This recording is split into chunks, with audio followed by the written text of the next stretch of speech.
You're about to listen to TADPOG, Tyler and Dave Play Old Games. It's a comedy video game podcast.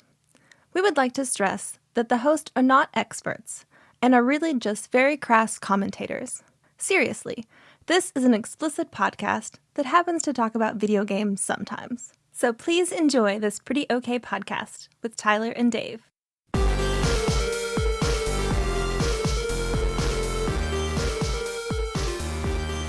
Hello, Internet. Hello. And welcome to another TADPOG podcast, where three old guys talk about a game based on a movie, based on a television series, based on a comic that debuted the same time as another comic of the same name in England, Dennis the Menace. Yeah.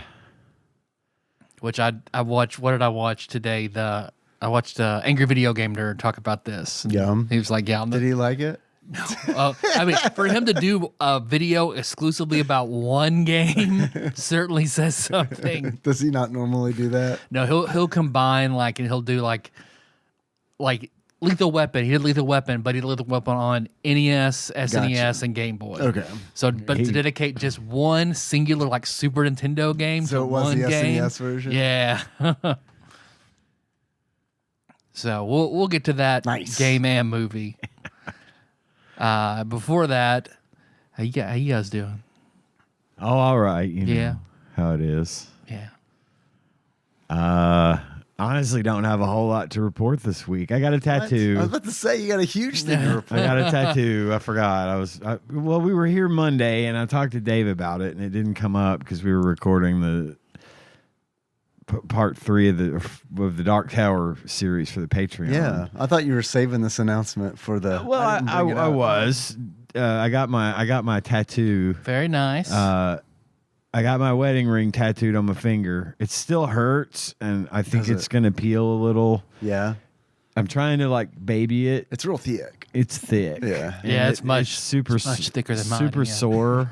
It's much blacker and thicker than mine. From all the scratching. If you go to the Discord, bit.ly/TADPOG Discord, you can see the results. I'm proudly displaying my 4 stars tattoo on my middle finger of my left hand. First TADPOG tattoo. Yeah. Wiz and Sage Hell says, yeah. check it out. Hell I'm yeah. going to do this every time it's a 4-star. Or I could just cover up one of the stars. 3 stars. Wiz and Sage says, check it out. That could be your silent rating when you can know us and just cover up the amount of stars you give any experience, and we know exactly what you're talking about. Exactly. It'll be especially fun when we get to Flopsy tonight. Could also be used as a depth gauge, I suppose. Yep. And whatever do you mean? I really like you. How many You're getting stars the you want, 3-star baby? treatment.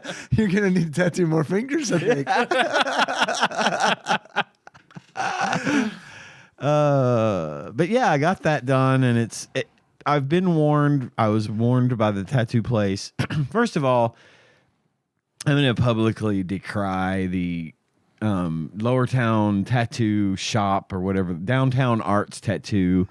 My wife had a plan for one for herself, and then we were going to get wedding rings, and I ended up being the only one doing that. She got a different tattoo. And she had been trying to work with the artist from the place downtown that we originally were going to go. And they never got back to her. They never tried to schedule anything to come in, talk about it, get it done. We went there. The person that she had been talking to wasn't there. And the people that were there couldn't get us out of the fucking building fast enough. They were rude and dismissive and acted as if we had no business being in there. It's weird.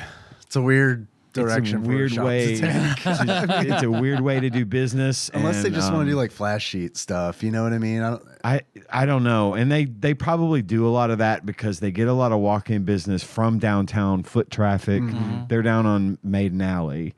Mm. And so, especially when the barbecue's going on or when we've got an event down there, they probably get a lot of half-drunk, young 20-somethings that come in there looking to get a tattoo. And With their skibbities and yeah, exactly.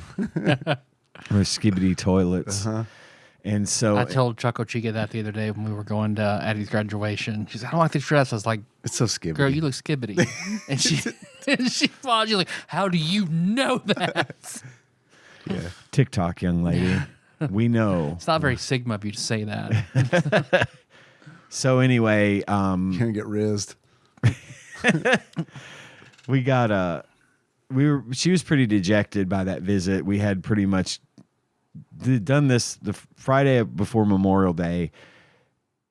There was a place that I used to go to. She had gone to before. A buddy of mine worked there long ago, called the Jolly Roger.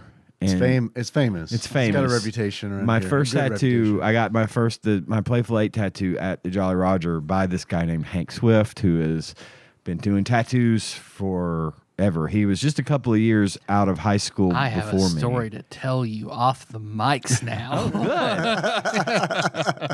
Well, Hank we were in school with him, but he was a couple of years ahead of us. So, but his brother was in our class, and so we kind of knew him. And then he did my first tattoo, and he did one for her. And we were looking. She was looking at the Jolly Roger, which we knew wasn't in business anymore, but thought daycare maybe now. he would. Yeah, it is across from an adult novelty store, Right across I mean, the it's street from- literally yeah. right across from a porn shop. With a well-reviewed theater to go get a good hand from a bro. Yeah. Yeah. So anyway, we found out that he was working at a place called The Tattoo Shop, which if you're in Paducah, I highly recommend. This is the place I wish I had found sooner. We went by there. They had already closed, but the owner was sitting out front, and we pulled up and asked him if he had a minute to talk to us, which he did. He recommended his son do the artwork and do the work for her. And so he said, come by tomorrow. We'll get you taken care of. So we came by the next day, and he took care of it. He got her done. He got her tattoo on her. And then Hank's youngest daughter, who is fresh in the business, just freshly 18 and has just sort of gotten licensed to do tattooing, did my finger. Okay. Hank was unavailable because he was doing a big project, and his daughter was like, I turned to her and I said, can you do it? And she's like, yeah, I think so. Sure. I'm like, okay, I trust you. You're Hank's daughter. I know you learned for the best. So I got 10 fingers. You fuck up, just start fuck another up, one. Just start another one, right? That's a good attitude. Are you She, familiar with this person who's affiliated with the Jolly Roger? It shut off. No. Okay. Yeah, I want to hear that story. Yeah. Yeah, buddy. Yeah, buddy. Anyway, although I don't know, dude. Because the young lady that tattooed my fingers looks a lot like that. Oh, really? She's my age. Oh, okay. Well, that wasn't her. Okay. I'm saying I'm wondering if they're not Could be. related. Anyway, so she did the stars on my fingers, and I was warned ahead of time, these will probably fade pretty quickly because finger skin is different than the rest of your skin. It just doesn't have as many pores. It's real thin.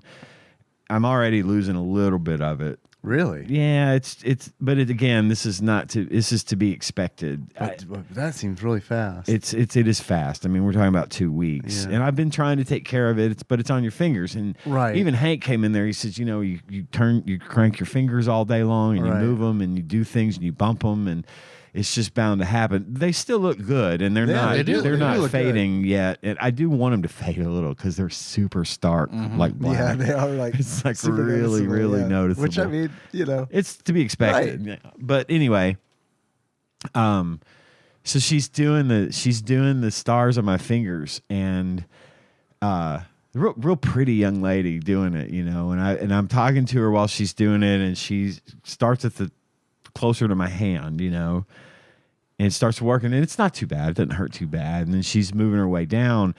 And I was asking her, like, how long you been at this? She says, I've been doing it about a year. This is my first finger tattoo. I'm like, okay, you got this. Anyway, she gets down to the end, the last star, closest to the nail. And oh boy, I bet that fucking hurt. Tyler, I am here to tell you that fucking hurts. And I didn't, like, I had this one done. None of it bothered me. This all didn't bother me. She was, she had to press really, really hard because of the skin being different and to get it to take. And so she would do a line and then wipe and it would disappear like it hadn't gone into the skin. Oh my God. So she'd have to go over the same Jesus. part with the needle again right then and there. I was doing my best. I held my composure pretty well. I was hurting, but I was like trying not to show that, okay, because I was in it to win it at this point. I wasn't gonna not get it done. I wasn't gonna stop. I gotta get through this. And I had an option. Not 3.5 stars. I got 3.5 stars. I got to get 4 stars. I got to the point of thinking, okay, I either need a break or I need to just tough it out. Mm-hmm. And I thought, well, if I take a break and I let it subside a little bit, we're just going to be right back here. So I'm just going to tough it out. And so I just had her keep going, and I was trying to tune it out, and my finger felt like a hot scalpel was being dragged across my top of my finger. I mean, it was. It was. This pain was not at all like regular tattoo pain. Regular tattoo pain isn't that bad most of the time. Like, I've had this one done. It didn't bother me. Like I said, it's not been that bad. It just depends on where you're getting it done. This is a particularly sensitive area. So she's doing it. And she's digging, and she goes through the bottom part of that star, and she gets through that bottom half of that star, which is the part where it hurts the most. And she lifts up the needle and goes to like wipe up the little bit of ink and just muttered kind of almost to herself, that had to hurt like shit. And I was like, it did. It hurt real bad. So she was like, yeah, I bet, because that's a real sensitive spot, So anyway, we got through it and it was fine. And she did a good job. And then she did my wedding ring, and that hurts a little bit on the sides, mostly where she had to fill it in. Mm-hmm. It's just area that doesn't get a lot of action. Yeah. There's just not anything going on in that part of your finger, usually between your fingers. But anyway, long story short, she did a really good job, and I was really happy with it. And they didn't charge much. And Tanya's tattoo came out really nice, and they didn't charge as much as the other place was going to. And so, yeah, the tattoo shop in Paducah, highly recommend it. 4 stars. I'm Just called checking them out right now. tattoo shop? It says check it out. That's what I'm doing on my phone. I'm looking at the stuff they've done. So, yeah, they're good. They do good work.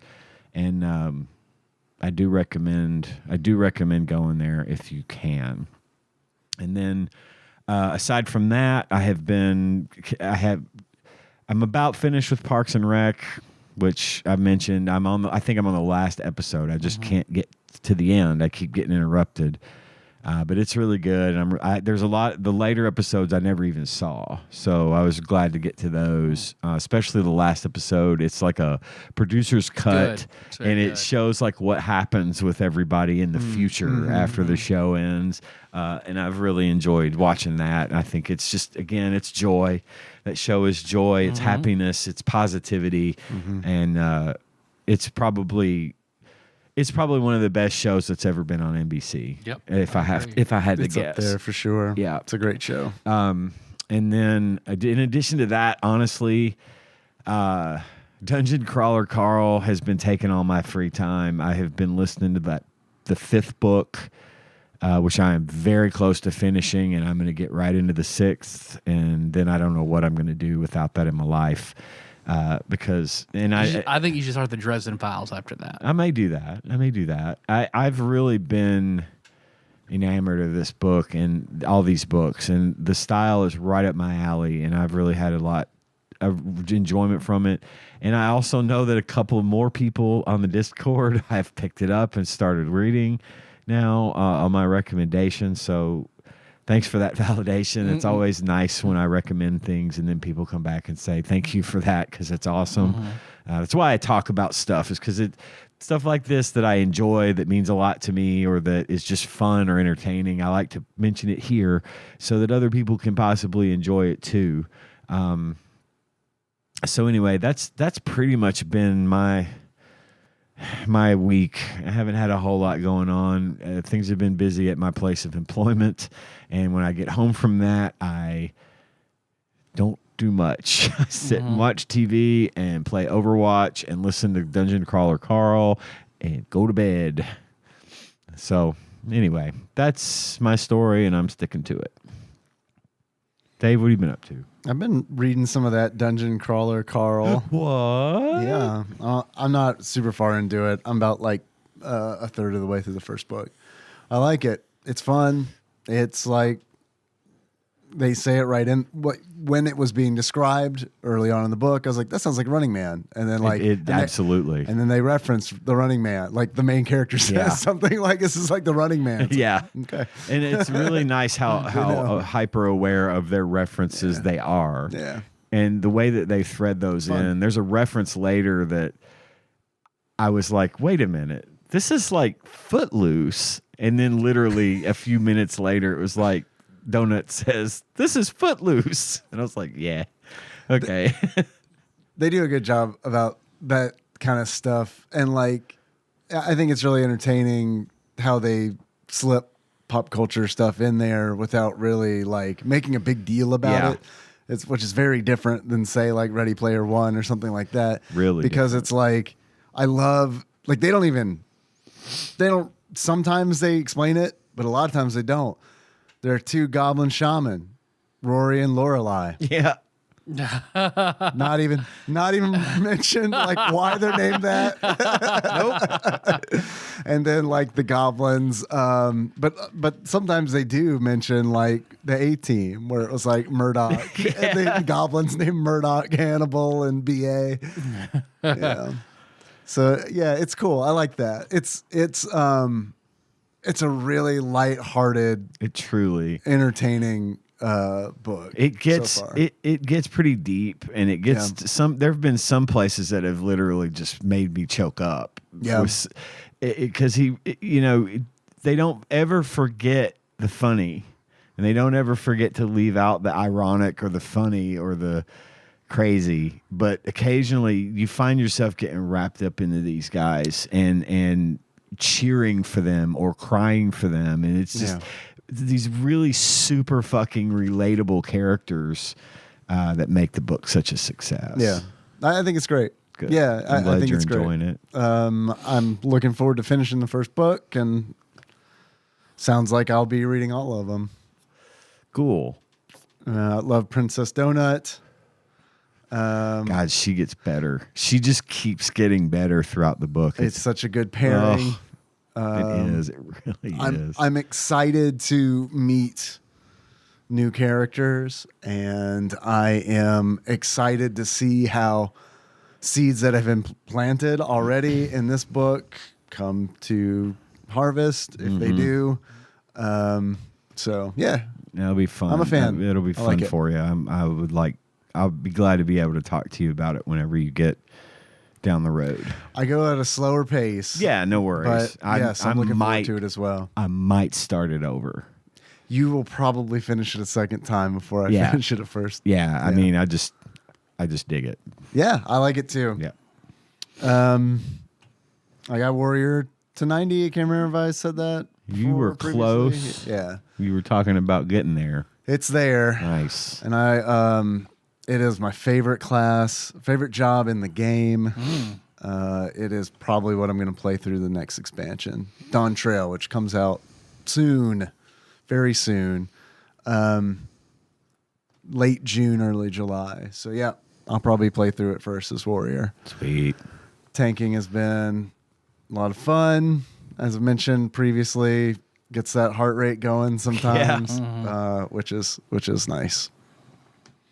Other than that, I played a little Fortnite with Henry, and man, we did good. And that kid is good at that game and has gotten so much better at that game that it is really, it's nice. Yeah. It's just nice to like we gel when we play, and that's nice. And they've done some stuff like they're constantly updating that game. They've got because he was getting frustrated because he said he kept dying to vehicles.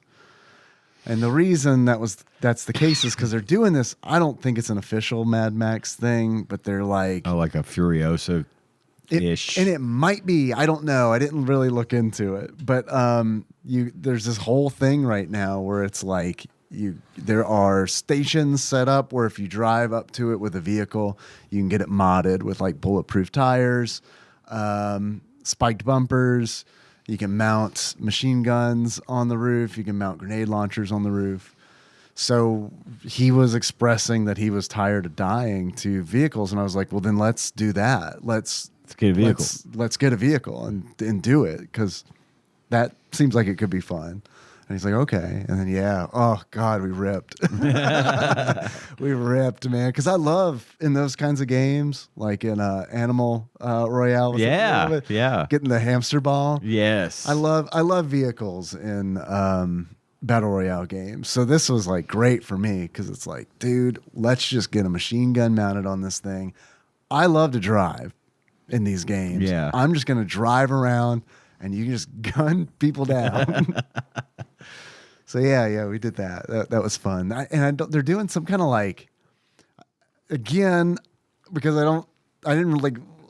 Here's how I get. He's like, you want to play Fortnite? I'm like, okay. And then I get in and I don't look at anything and I just jump right in the game. Yeah. So I don't know, but there are vaults in the game now currently where you can go in, and they have. And I guess it's like Fallout style ish. And they've got these weapons in the game now. God, I can't remember exactly what they're called. They're like hydro fists or something like that. And man, I love all the melee stuff in that game because people don't know how to deal with that shit. No, they don't. Because it's a game about shooting primarily. So when you roll in with these fists, where if like you do the alternate attack, you do like a Shoryuken like a rising dragon punch. Okay, yeah. And then if you do your main attack while you're up in the air, you slam back down with the fists. And there have been so many. There've just been so many encounters where like I'll have the fists. Henry knows I like those, so we find them. I mean, he likes them too, but I got priority on the fists. I'll find them, and then we'll do Raptor style. We'll find somebody, and he's got a gun. He's got like an AR, and he'll start shooting at them. To get their attention. They'll start coming towards him, and I'll wrap around and then get them with the fists. Clever girl. It's fun, man. It's fun. So, yeah, that's what I've been up to. Cool. Hell yeah. Hell yeah. Hell yeah. What about you, Tyler? Let's see. I've got about 4 hours left on Defiant, which is, I didn't know it was the last book, which is the last book in Sanderson's Starlight series, which has been great. I don't know how it's going to end. I still have 4 hours left, and I'm not sure where it's going, I like that. So after that, I'll probably start Dungeon Carl then. Sounds like I need to jump on that train. That fairy sex book can wait. The Crescent City, that Sarah J. Maas book can wait. You don't hear that often. That fairy sex book can wait. Melissa and I got current of what's on Hulu for What We Do in the Shadows. Love that fucking show. That's a good show. I'm not current, but that's a good show. God, Matt Berry's fucking good. Matt Berry is great. I watched the movie, and then years later the show came out. Yeah, and, we talked about watching the watched movie. a little bit of the movie or a little bit of the show, and it was. I love how consistent it is. Like with the style of the movie, it translated well into a series. Yeah. So yeah, that's awesome. Let's see what else. I've been playing Fallout, which I'm enjoying. Just playing as Roland Deschain on Fallout. I haven't streamed lately. I just haven't really felt like it. Stuff's been busy. I'm going to be in New Orleans next week. Melissa wanted to go there for vacation. Nice. So she's put in like 100 hours of overtime to pay for it and go. So like most of my nights have just been going home and cooking dinner and stuff like that to facilitate her doing 12-hour shift after 12-hour shift after 12-hour shift. So she's amazing for doing that and to make sure we can go. So I'm just I've been domestic man and then playing. Once everything is done and dinner's ready, then I'll play a little Fallout, which playing as Roland Deschain, did not think, because I was telling you guys on the Discord, I did not think whenever I'm playing Lone Wanderer, Gunslinger. He has the dog, which I think, okay, he has Oi, so I can have the dog, but I can't don't want any other companions. Running through Sanctuary and Codsworth is like, Mr. Deschain. It's like, the fuck? Okay. But that's been fun. Little Hades 2, just grinding here and there. I haven't really. It's just been busy between work and then just taking care of the house, so she can work. So that's been busy. I think that's mostly it. Can't think of any other books or anything. So yeah, that's all I got. Well, you guys, do we want to do a draft? We want to roll into movie talk, game talk? We could probably do a draft, I think, if you want. Let's see what they have. What's the story on the drafts? Let's look at draft ideas. We had talked about doing video game controllers last time. We did rock. Best rocks. That was good. I like that one. Liquor. In the front. And the back. Yeah. If that's what you're into.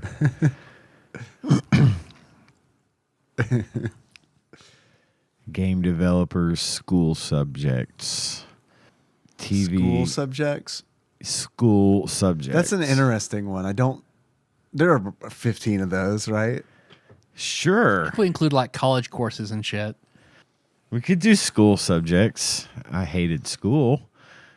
So I'm going to be hard pressed to find 5 of my favorites. I guess the 5 that I like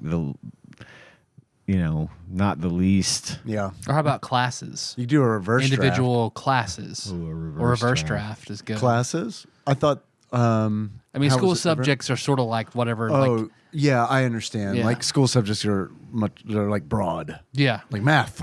Yeah. Yeah, no, I was thinking. But we could say algebra. Geometry, trigonometry, algebra 2. Yeah. Yeah, I could probably roll with that if you want to try it. Do a class draft. Classes. And do reverse or regular? We can try regular. Okay. Doesn't matter. Okay. You're right. It really doesn't. All right. I forget that sometimes. Dave, Thank you. 1 through 6. Pick your numbers. 2 and 4. 2 and 4. Ian. 5 and 1. 5 and 1, so I'll have 3 and 6. 6. So me, Dave, Ian. 1. My favorite class I ever had in all of school and college was philosophy of science fiction. Ooh, that does sound like a good class. My final paper in that class was over what I felt was the most fun and or realistic take on time travel in fiction. Did you do Chrono Trigger? I did Back to the Future. Okay. Ooh, nice. Hey, there were 2 people from Back to the Future and Dennis the Menace. Were you afraid they wouldn't buy the Frog Man? That's too much, Tyler. It's philosophy of science fiction, not magic. So, Dave, number 1. This will be, I guess, personal. This would be personal. It's a personal draft. I don't know that anybody else would have this experience, the same experience as I did, but middle school shop. I like my middle school shop. Middle school shop was a lot of fun. I made a frame for a square mirror that I sandblasted the Green Day logo on, and then painted the frame green because get it? Yeah, I do. So that lasted for a while, and then I had that for a long time, and that was fun. And then when we weren't doing stuff like that, I got to play this commercial logistics game where you send trucks out with shipments. That was fun. Get to sit at a computer. Oh yeah, That was okay. nice. Got a little CAD in there. That was cool. Yeah, middle school shop. We played shuffleboard in my shop class. Nice. A lot. Nice. So that was fun playing shuffleboard. Yeah, shuffleboard rules. Yeah, dude. My turn. Mm-hmm. Well, I never got to take shop in middle school. I did home ec. Yep. And also a I good liked one. it, but my favorite pick is functional design at university. Yeah. Which is basically shop. Did you have Sasso for that? I did have Sasso Yeah, for that. He's great. And Paul Sasso, if you don't know his work, look him up. This guy is a genius with wood. He's a funny guy, too. He's funny. Yeah. He's really easy to work with. Brother of Will. Not a brother of Will that I know of. But his work is unbelievable. It doesn't even look like it could be made. Things that he makes could be made of wood. Yeah. And he taught me in one semester so many things that stuck. It really resonated with me. It really stuck. And a lot of the projects that I do now, I still use the skills he taught me. Even though I was making like furniture and boxes and things like that, those same principles apply to like building the railing and the screened-in porch in my house, and it gave me a nice skill. Mm-hmm. It's probably one of my most useful classes that I've ever taken.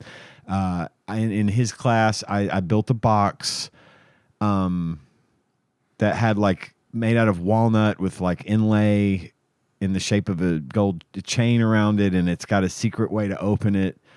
And I also built a chess table, which my family has fought over these pieces since I got out of school. They've been highly sought after. They're both at my house now. They're both in my wife's possession. But I really, really, really enjoyed that class, and I was really grateful to have had such a gifted artisan teaching me that trade. So yeah, my functional design will be my first pick. It's a good pick. My number 2, which is one of my favorite classes I had ever, but I felt like it did me a lot of good and set me down a path that you know it's half of my bachelor's, and I thought was going to be my path, but you know I've taken a different one, which would be advanced PE conditioning, and that was weightlifting and running. So for an hour and a half every day, I was lifting weights and running. I had to for a grade, so like that was where in high school where I lost 100 pounds. I had a 2-pack. Shakur? 2-pack Shakur, yeah. It was fun. You know, I had that. Josh and I both had that class. So how do you? I mean, did they like grade you on like? Okay, you started off and you could lift this much, and at the end of the semester you could lift this much. Yep. Oh, I was kidding. That's really how they did it. Yep. You had to have. You had to reach a certain percentage based on where you were at, your height, and your weight for squat, bench press, a certain number of pull-ups or dips, either how fast you ran the mile or how many miles you could run in a certain period of time.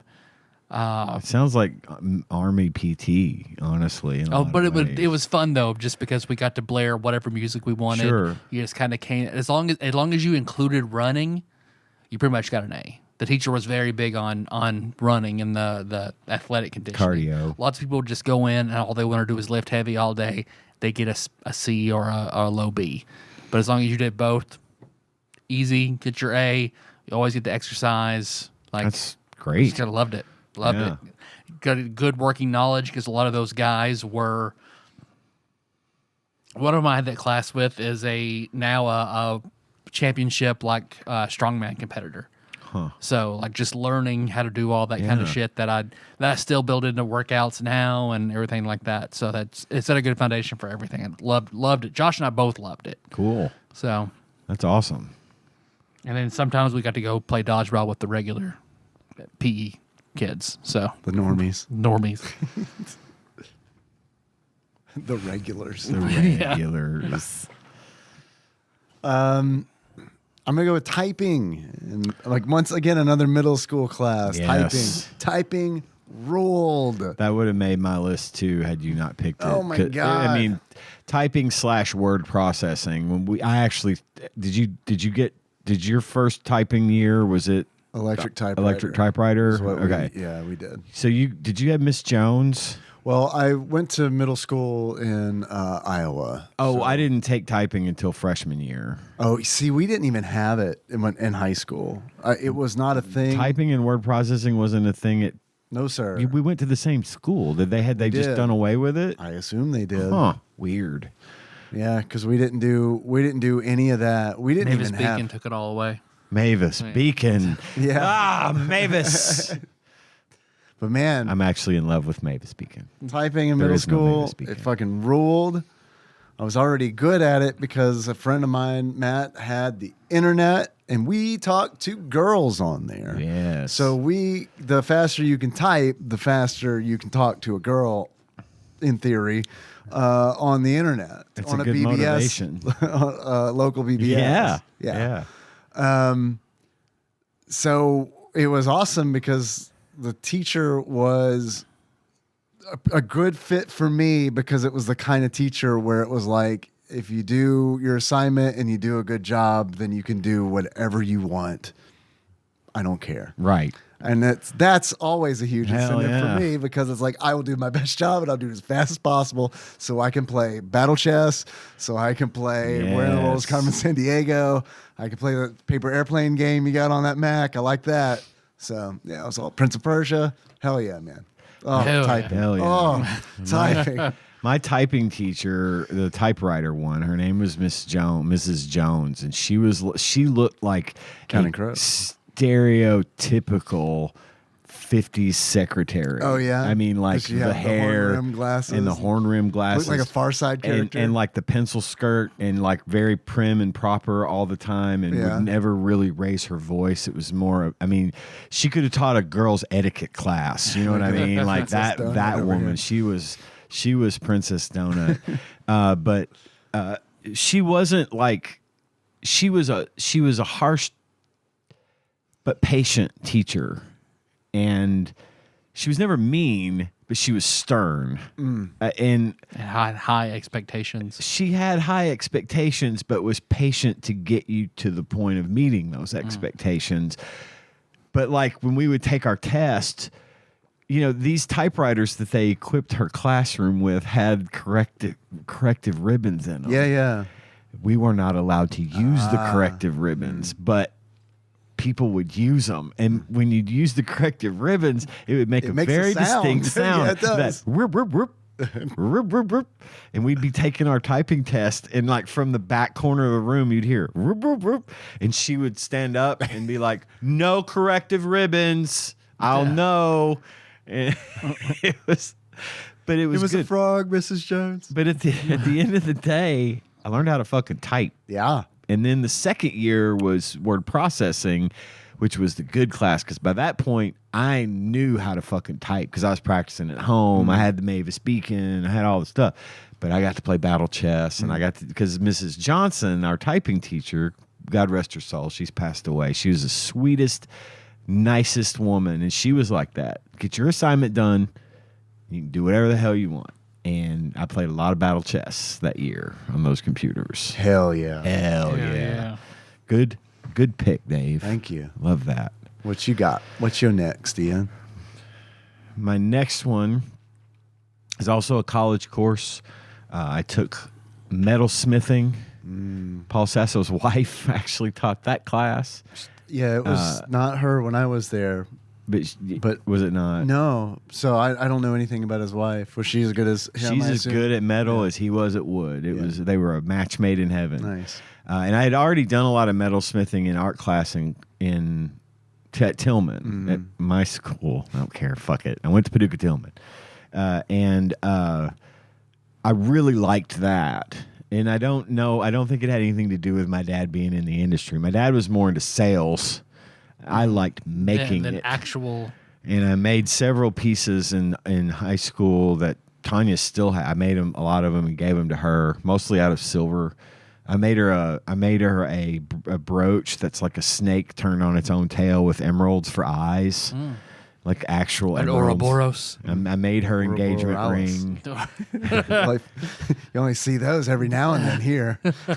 When we got together, I didn't give her an engagement ring when we decided to get married, but I made one for her several years later. She still wears that to this day. Nice. But that was I love metal. I love making jewelry and playing with metal and polishing it and stuff. It's the most zen. Basically, it's the lost wax process. You carve the item out of wax, then you cast it in plaster, a sort of thing like plaster, and then you melt out the plastic, and then you put the thing with the mold in a centrifuge and melt the metal, and then you pull the pin on the centrifuge, and gravity forces the metal into the mold, and then you break the mold, polish, cut, shine, and you have a piece of jewelry. It's a great, fun, awesome process that I really got to play with and spend a lot of time doing in school. And it was, if I had the money to buy the equipment, I would do it so I can make jewelry at home. I still may do that. But Yeah, dude. Yeah, it was a lot of fun. Maybe I'll try to remember to bring y'all a couple of pieces to look at. Metalsmithing. My number 3 definitely set me on a trajectory for all my friends throughout high school and college. Gave me a place to relax, be myself, have fun. Definitely made me into the person I am today. So drama in high school. Nice, Because I yes. was 100% a drama kid. I had drama. Was my first class every of, 8 semesters. It was my first period class for 7 of them. Okay. So I bypassed a lot of the stuff at school, like stuff that happened like in the common areas and all that shit in other clubs, and I just went to the drama room, and that's just where I stayed. It was always a comfortable place where I was happy and my friends, and we got to act and play games and all sorts of shit. Like and then all of my kids also have a place in drama. They all love it. They've all taken it. That's been their focus. Anna and Addie did plays in the exact drama room that I was at. Nice. I was in. So Marshall County is a 4A high school, huge. It's been there for like 30 years now. My dad was the first graduating class out of the high school. I was in the final addition to the school over a 30-year plan was the theater. So I was in the first play when the theater was finally built, and then in the same room on the same stage, the girls have been doing shows all through high school. So That's it's nice. been That's been nice. great. I like that. So yeah, That's why your dramatic readings are so good. high school. High school.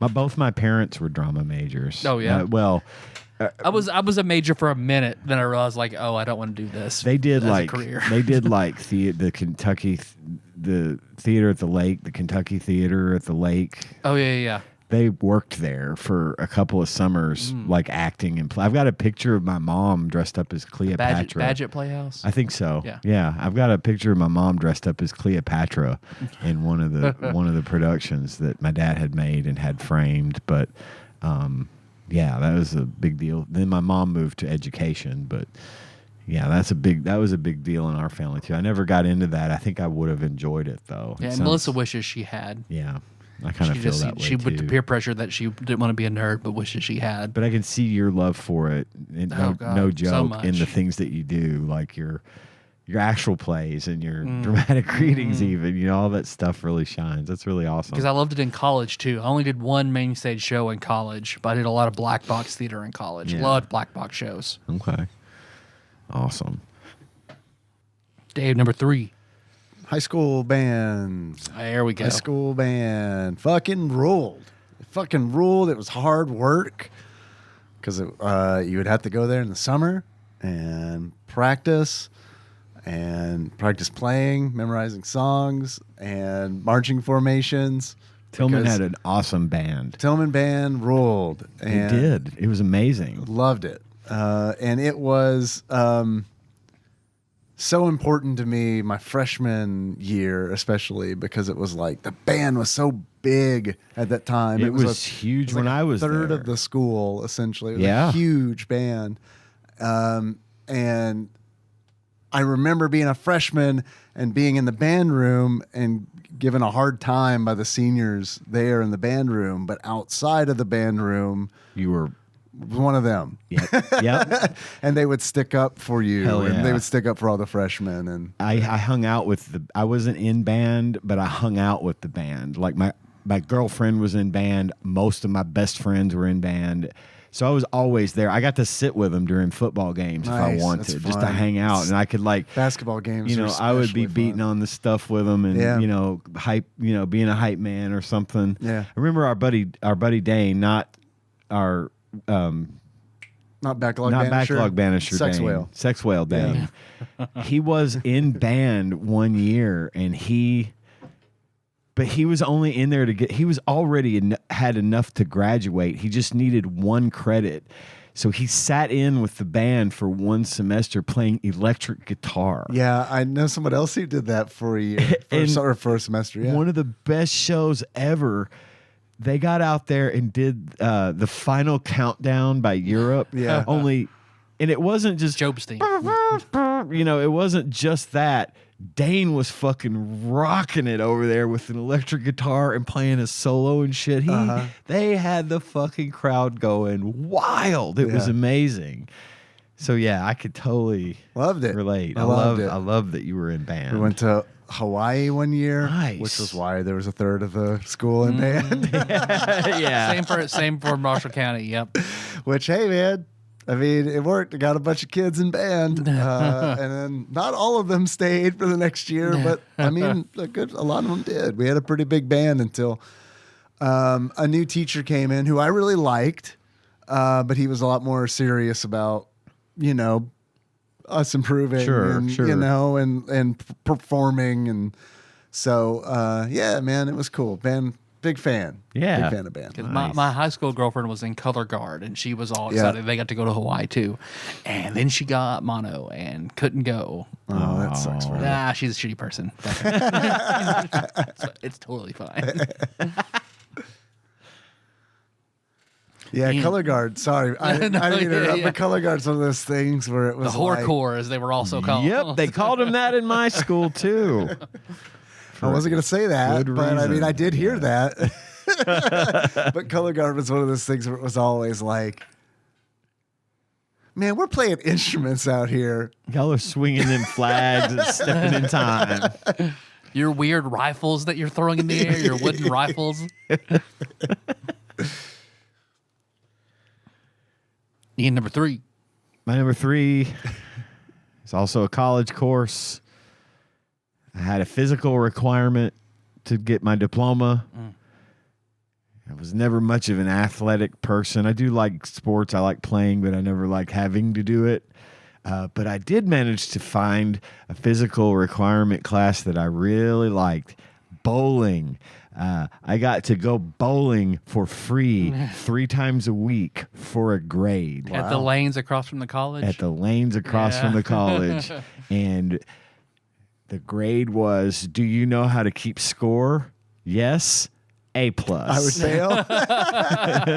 Well, they teach you. Okay, well, phew. They teach you how to keep score at the beginning, and then all you have to do is prove that you know how to keep score in bowling, and you pass the class. They didn't care if you did well. I mean, he taught the guy that taught the class, super cool dude, older guy, of course. This all tracks. He taught form. He taught how to do it, but he Sure. was not a taskmaster. He's like, it's bowling. That would be Let's weird have, if he was. Let's have a little fun. It would Yeah, he be wasn't really like weird. cracking the whip. Yeah. Get that foot straight. Line up on those dots better. But you got a black 13 in there? But Down at Mid-Murray Lane. we did have a good time, and it was nice to 10 o'clock every Monday, Wednesday, and Friday. I had to show up, bowl for 2 hours, and leave. And it was awesome. Yeah, that sounds pretty nice. It was awesome. Got an A in that class. Hell yeah. Hell yeah. This didn't come up when we did our bowling game, did it? No, I I had feel forgotten like this is about it. new information I had to forgotten me. about it until we started talking about classes. I was like, holy shit, I took a bowling class in Murray. That's awesome. I love it. I also need to put a side note about my advanced speed conditioning. That is also where I met and became friends with Taryn. Oh, nice. okay. Taryn was a varsity cheerleader back then, so she had to take PE conditioning, lifting weights, running, all that stuff Cool. for varsity Okay. cheerleading. So That that's is where we got really to be friends. cool. Nice.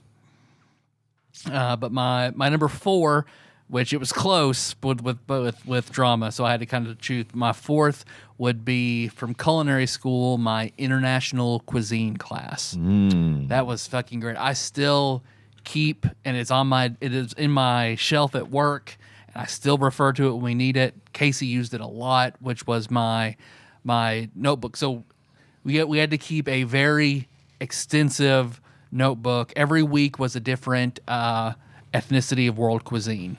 So it was 10 weeks, every week a different nationality. Very extensive notes, PowerPoints, recipes, and I cooked food from all around the world. It was fucking great. Loved the shit out of that class. Nice. So yeah, I still refer to it. When I teach, I bring it so I could refer to it and use recipes and techniques out of it. Like, I'm so glad I put so much into that book, more so than I did.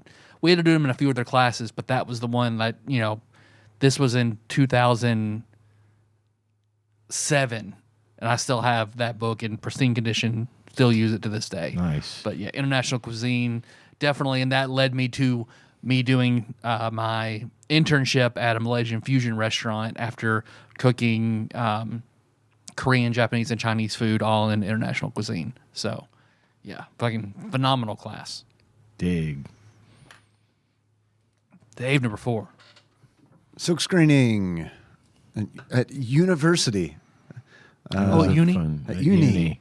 That was a good class. I took that class too. Man, I took a lot of printmaking classes to finally get to silk screening because it was like gated behind 4 other printmaking classes. So I had to. Shit. Yeah. But I really wanted Good to old do it. Harvey taught all of mine. Really? Yeah. He hated me. We had a different person when I was going through.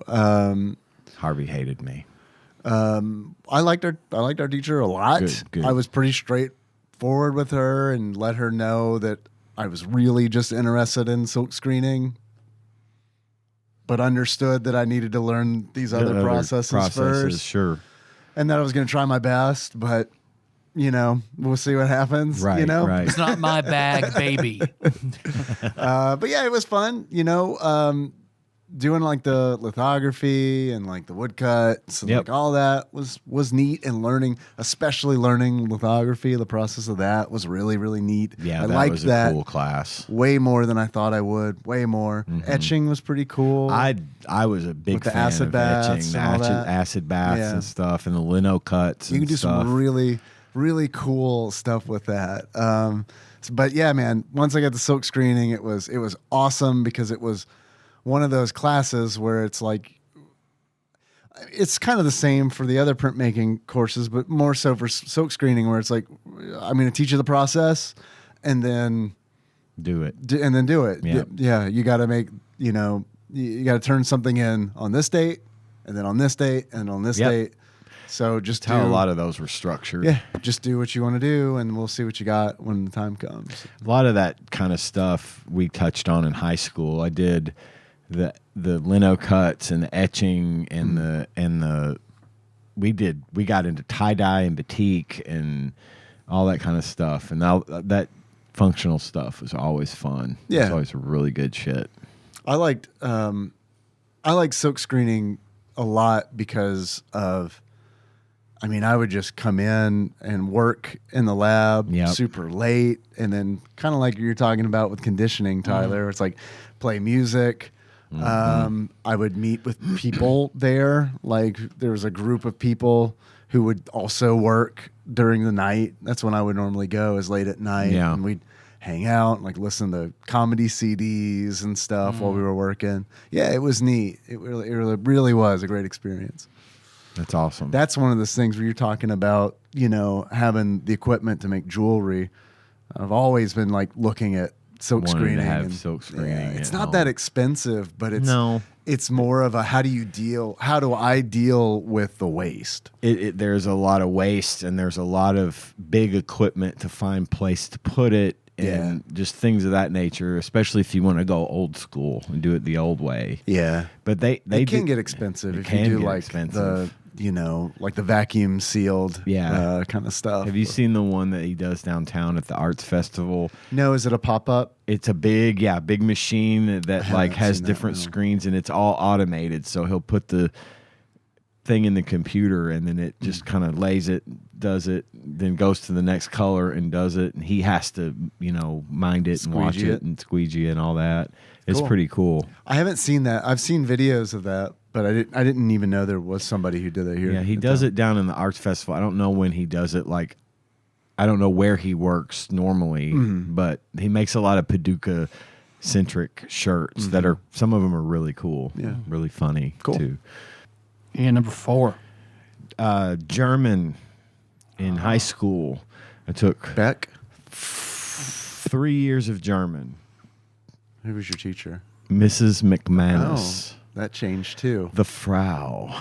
Okay. She was very stern, but when she liked you, you were in. You were good. She took care of you, but she didn't like take it easy. She was harder on the people she liked because she knew you like what you're doing, you like the class, you have the aptitude, and she could be a real asshole. But she was also an amazing teacher, and I took 3 years of German with her, and so did Tanya. Took German as well, and then a friend of mine, Bob, Loud and Dirty Bob, was in that class as Chung? well. Dada Gotcha. Chim. And I remember getting word that Mrs. McManus had passed away. And when I worked at the casino a long time ago, I would run into her all the time. She loved to go to the casino and would run into her all the time. And we would sit and chat and get caught up and everything. And then I got word that she had passed away, but they were going to have the service somewhere else because her family lived elsewhere. And her ties to the city weren't significant. I mean, she was a teacher at Tillman for like 40 years, but her family and her people were her focus. And so she didn't have a lot going on here in town. But I remember sending Bob a message saying the Frau has died. And he sent back something like acknowledged, like we just all had this weird bond with her that was like, she was prepared for it. I mean, she lived her best life, and I really miss her, but she was an excellent teacher, and I learned a lot of German. I've forgotten most of it, but I can still muddle my way through it if I have to. Yeah. So, German.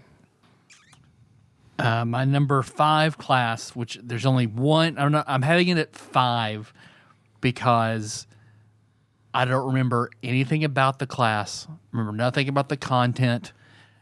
Nothing about the class was memorable. I remember the teacher, but it was my 6th. But of all the classes that I've ever had, this one determined everything in my life. My writing 1 class, my 2nd semester of 6th grade, taught by Miss Wiles, was where I met a girl sitting to the row beside me, 2 seats back, who passed me a note and changed my life. It's where I met my wife. Did your mom find that writing note? 1. No. She found a different note of. Because I know we told this story about my mom finding that note It was a long time about ago, Good Time though. Gatsby Yeah. getting fingered. Yes. My mom finding it and collapsing into tears. How many stars? It may have been a note I was writing to Melissa. It didn't make it to her, and my mom found it in my pocket. But that I think I can't say it's my favorite class. I remember nothing about it. That's why I'm going to put it at 5. But it was the class that changed my entire life because it's where I met Melissa, and everything was different from then on. Writing 1. How I Met Your Mother. 1. I'm going to go with French, high school French. And it's not because of the language. I didn't even really necessarily want to learn French. I think I was more interested in learning German, to be perfectly honest, because I thought it was really neat that my high school had a German class. It was cool that you could learn German. We had Japanese for a little while. Wow, not when I was there. I would have been all over that. It came and went quick. Yeah. But it wasn't because of the subject matter. It was because of the teacher.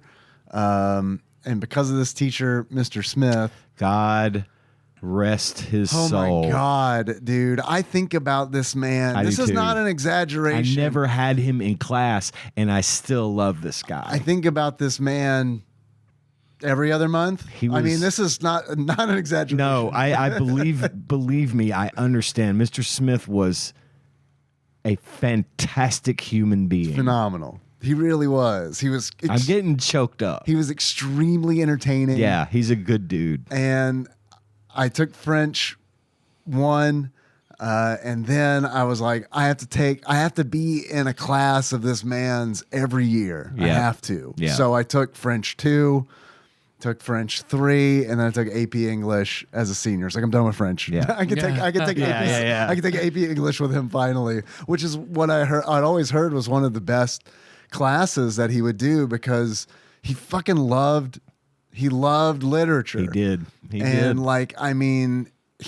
was passionate about it in a way that transformed, this sounds so fucking sappy, but it transformed the material. Oh no. In a way that he would not really even explain it in a way that made it exciting. He would just make it exciting.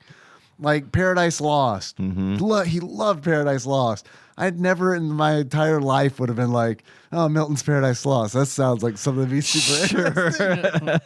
But then he fucking acts it out in class. And it's in a way that I don't know, man, his passion behind it and his love behind the work was just it was transfixing. I had none of his classes because I was in Mrs. McManus's advanced English classes. Oh, I didn't know. She taught English and German. That makes total sense. No, absolutely. They did that a lot. Sure. With the foreign language teachers would teach English because you have to have a very good understanding of English to be able to teach a foreign language to people that speak English natively. Sure, yeah. But I had interacted with Mr. Smith several times and seen him just do his thing, and every student he ever had loved him. Man, that dude ruled. He ruled. I loved that man. Mm-hmm. He was a great dude. He was a great educator. Yep. I'm so glad you brought him up. That makes me happy. Favorite teacher of all time. Yeah. Hands down. For sure. Without a doubt. He ruled. We went to Paris one year. So I got to go to Paris with him and his mom, which that was a blast. Nice. Just meeting his mom. Yeah. She was super nice. And yeah, it was cool. He was a great dude. And he passed away, I guess. It's been a little while. It's been, a bit. It's probably been about 10 years, 10, 15 years maybe. Yeah. Yeah. Which does suck. That one sent ripples. That one, everyone was messaging everyone else. Dude, Steve Smith died. Yeah, it was rough. It was a loss. He was such a great man. I'm glad you brought him up. That's awesome. What's your number 5, Ian? My number 5 is going to be another art class. Dave's French 1 class. Dave's French 1 class. My number 5. It was pretty good. It was good. is an art class I took art all 4 years I was in high school, and then I majored in it in college.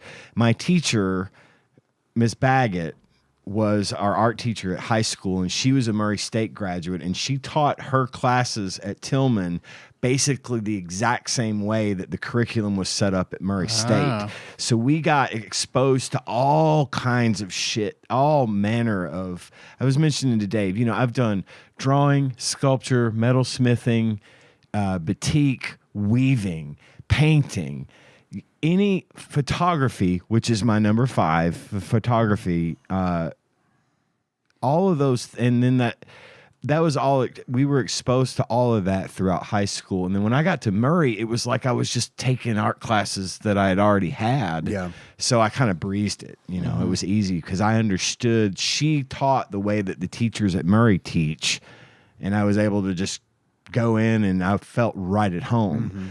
But she made photography. This was not just photography, but film development.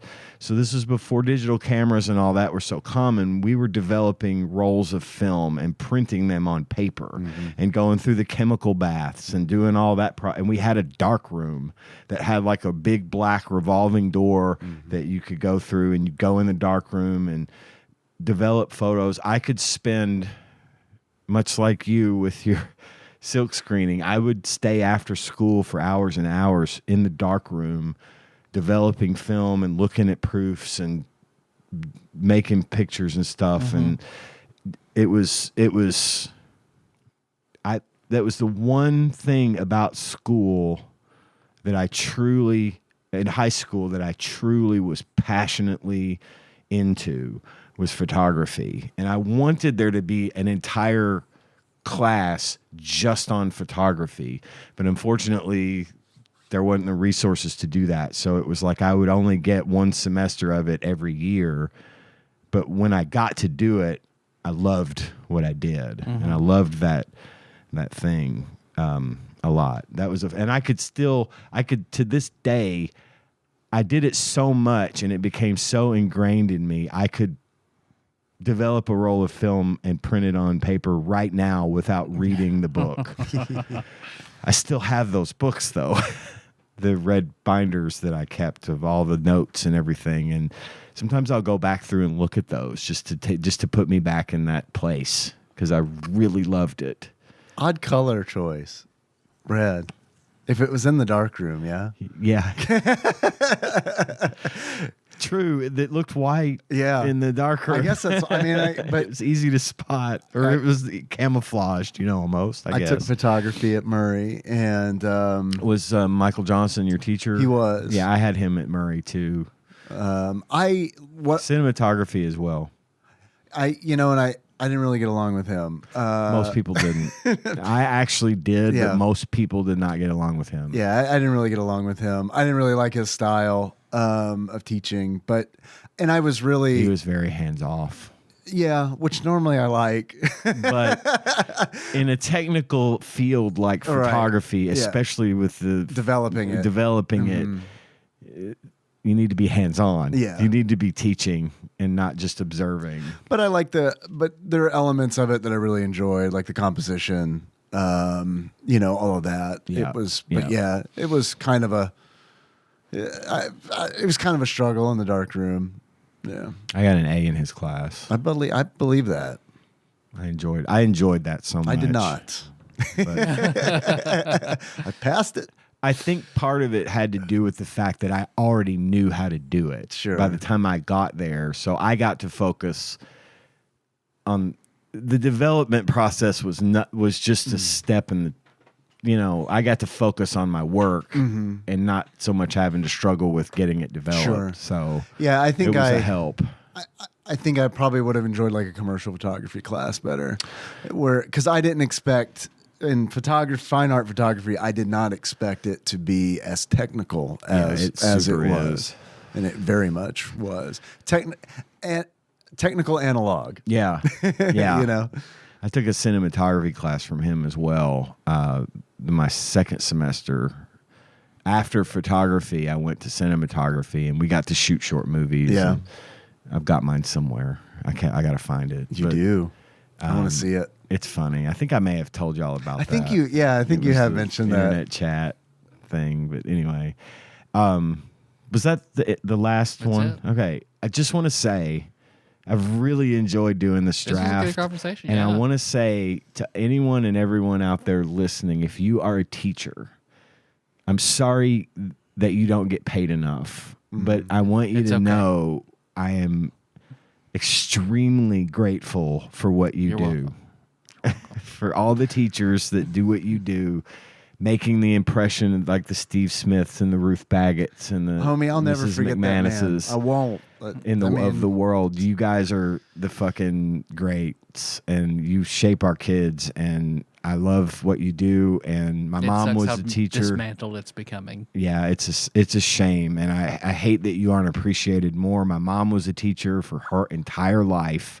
As long as I knew her, she was a Well, teacher. that's what Addie wants to do. Addie is going to Murray State to be an art teacher. Oh, I love it. I love it. And that's a fantastic program. Her art teacher in high school loved her so much and helped shape her in what she wants to do. He was known for always wearing his painting coat constantly. He wore his painting coat 24/7 while he was there teaching, eating in the cafeteria. That was his thing, was his big, oversized, dirty, speckled paint His coat. smock, yeah. When she walked across the stage, he gave it to her. Oh, wow. Oh my God, that's wonderful. Yeah, that is super nice. Well, Oh, she cried. Oh, yeah. I bet He I'm was about like- to cry. I retire in 9 years. You come back here and you can have this job. Hell yeah, That's our goal. Nice. That's Fuck, awesome. I love that.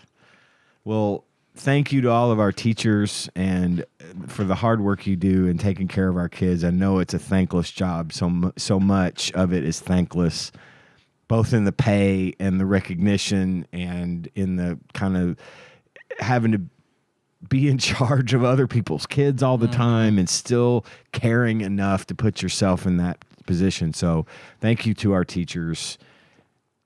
And that's all I'm going to say. Well, looking at this list, we're all very artsy boys. We are. If we all had SNL style boy wells in our backyard, makes total sense. I'm gonna do a rundown of honorable mentions and why real quick. Please. Okay, so one, it was made out to me like it was a big deal.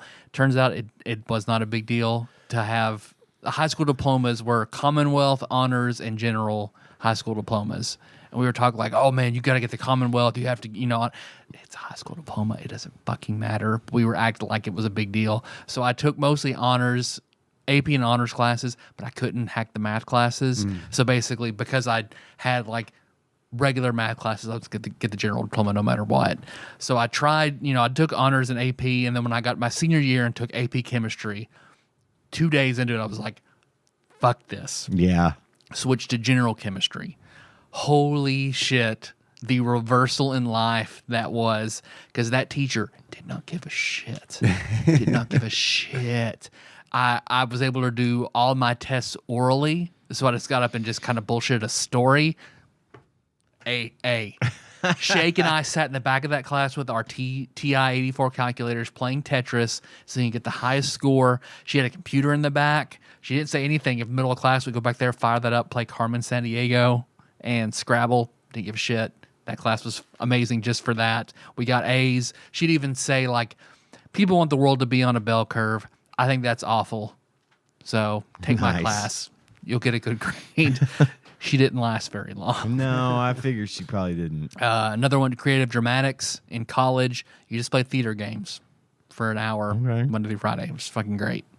Honors English 4. I loved my teacher back then. That was where I got into, because for a minute my major was creative writing. And me liking to write and craft stories started in Honors English 4 with Miss Shadowan. She was amazing. AP US History, great class, great teacher. Very, very difficult. I got to see in that class as much as I love history. It's an AP course, I mean. Yeah. But it taught me how to write. I've never had a problem writing papers in college or my master's or anything because of that class. Fencing. I took fencing at Murray State. Yeah, I remember Cool. I think I told that story a long time ago. I went back and told my dad, yeah, I'm taking fencing. And he was like so happy and so impressed. He was like, you probably won't use it a lot, but it'd be nice for you to learn how to make a fence. I was like, no, Dad, it's sword fighting. Immediate sour face. Art 1, that class is just memorable because that's where I gave my teacher, it was an hour and a half. For an hour, I gave her a massage. Extremely inappropriate. Yeah. Unbridledly inappropriate. Yes. Unbridled Like I would spirits. rub on like her chest and shit, like up high, see how low I could get. Like, why in the world? And like, if I wasn't doing that, I was playing Kirby's Pinball on my Game Boy Color. She didn't give a shit. She just like, she would give me an A because I gave her a good massage. I didn't have to do fucking anything in that class. It came out that she did fuck a few students, like wholly inappropriate. And then my last one was Should have been more aggressive. It sounds like. I fucking could have. It sounds and like I you know had a it. shot and you Yeah, blew it. I think I know fuck. it too. It Yeah. sounds like you had Yep. a really good, Yeah. really And good then chance the there. last one, basic culinary skills. I had a phenomenal teacher. I still keep in contact with 2 of my culinary professors from Sullivan that helped me teach my classes. And that was my first one that got me. I was like, okay, I want to do this, something like this for the rest of my life because that teacher was so good. So Couple of little honorable mentions for me. It was just high school stuff. We had great teachers at Tillman. I loved algebra. I was actually boy. I was super good at algebra. I had a really good teacher, Miss Beckman. My American history class was awesome. I can't remember the name of the guy that taught that class, but he was great. But what I was going to say was we also had diploma levels. You could get there was like the comprehensive, the general, the comprehensive, and the academic, I think, were the 3 tiers. The academic being if you took these certain classes and got a certain GPA, you could graduate with an academic diploma. But and I got that one. But one of the other things that they did I want to say it was in my junior year, they implemented a lettering system for academics. So like football players and basketball players would get letters for their jackets, letter jackets, and the letters to sew on them. Yeah. They did that for academics as well. Wow, that's and I cool. lettered in academics. I have my letter, yeah. and it has it's a big, blue and white T. And I had the jacket. I wore a letter jacket for the 2 years of high school. Athletes hated it. The athletes hated the academic lettering. They would always give a shit about it. It's like, look, I can't be like you. I just wanted a letter in something, but I have my letter and it's got one of those little lamps on it. Those little genie lamps, whatever. I still have it in my little box next to my bed. I've been trying to find something to sew it on. Just like a backpack or something, But I just thought that was neat that I got to letter in academics at school. I don't know if That they is cool. continued I that like that. program after I left, but it was fun. Oh, a little anecdote. I forgot about that same art teacher. Her last name changed 3 of the 4 years of high school because she had a different husband every year. I was about to say she was married to a different student each year.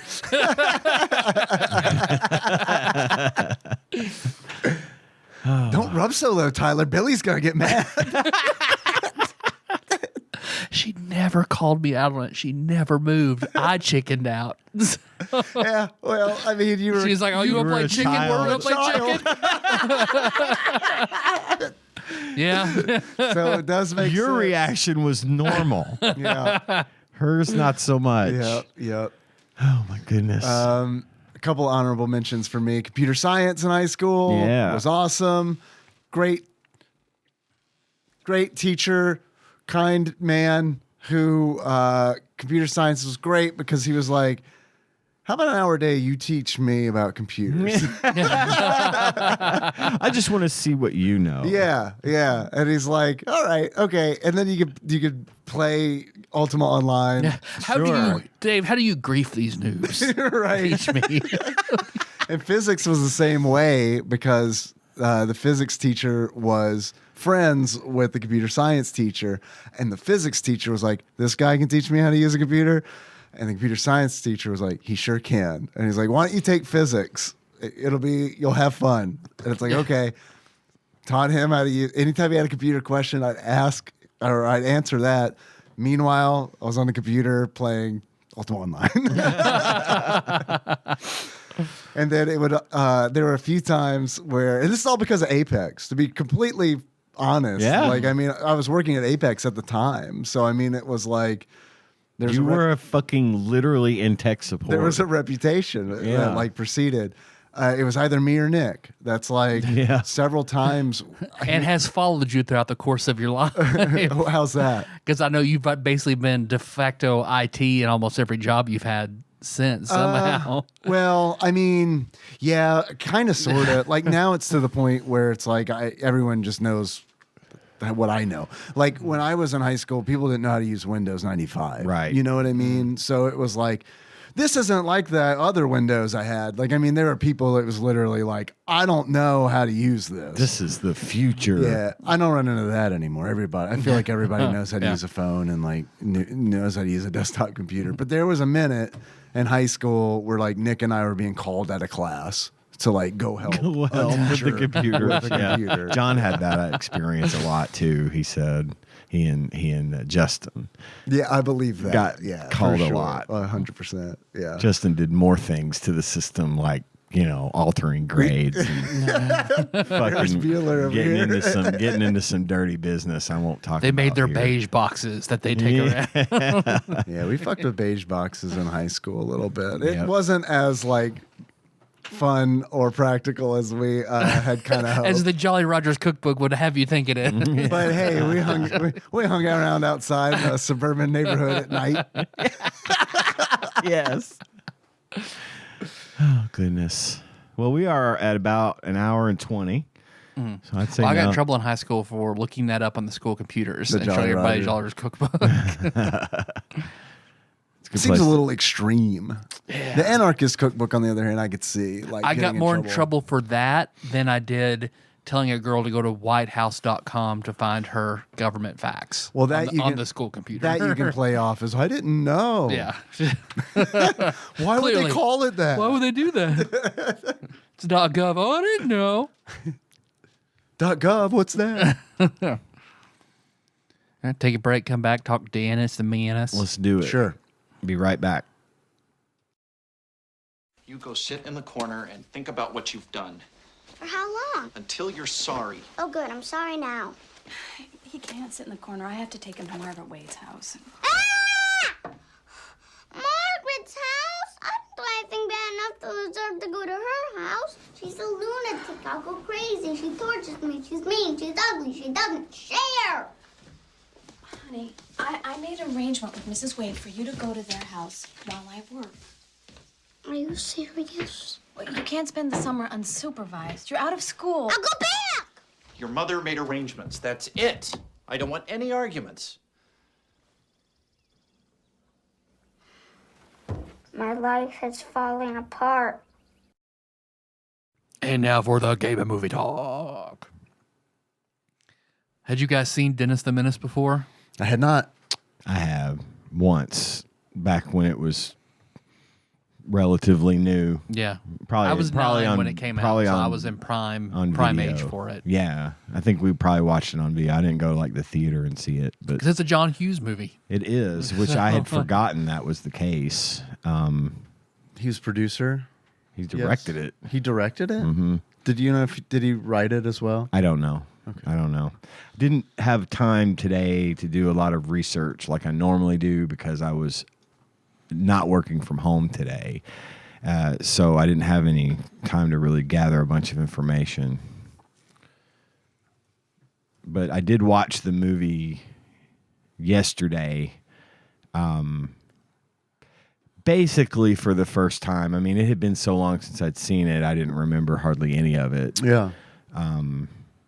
Big cast in this movie. Yeah. Yes.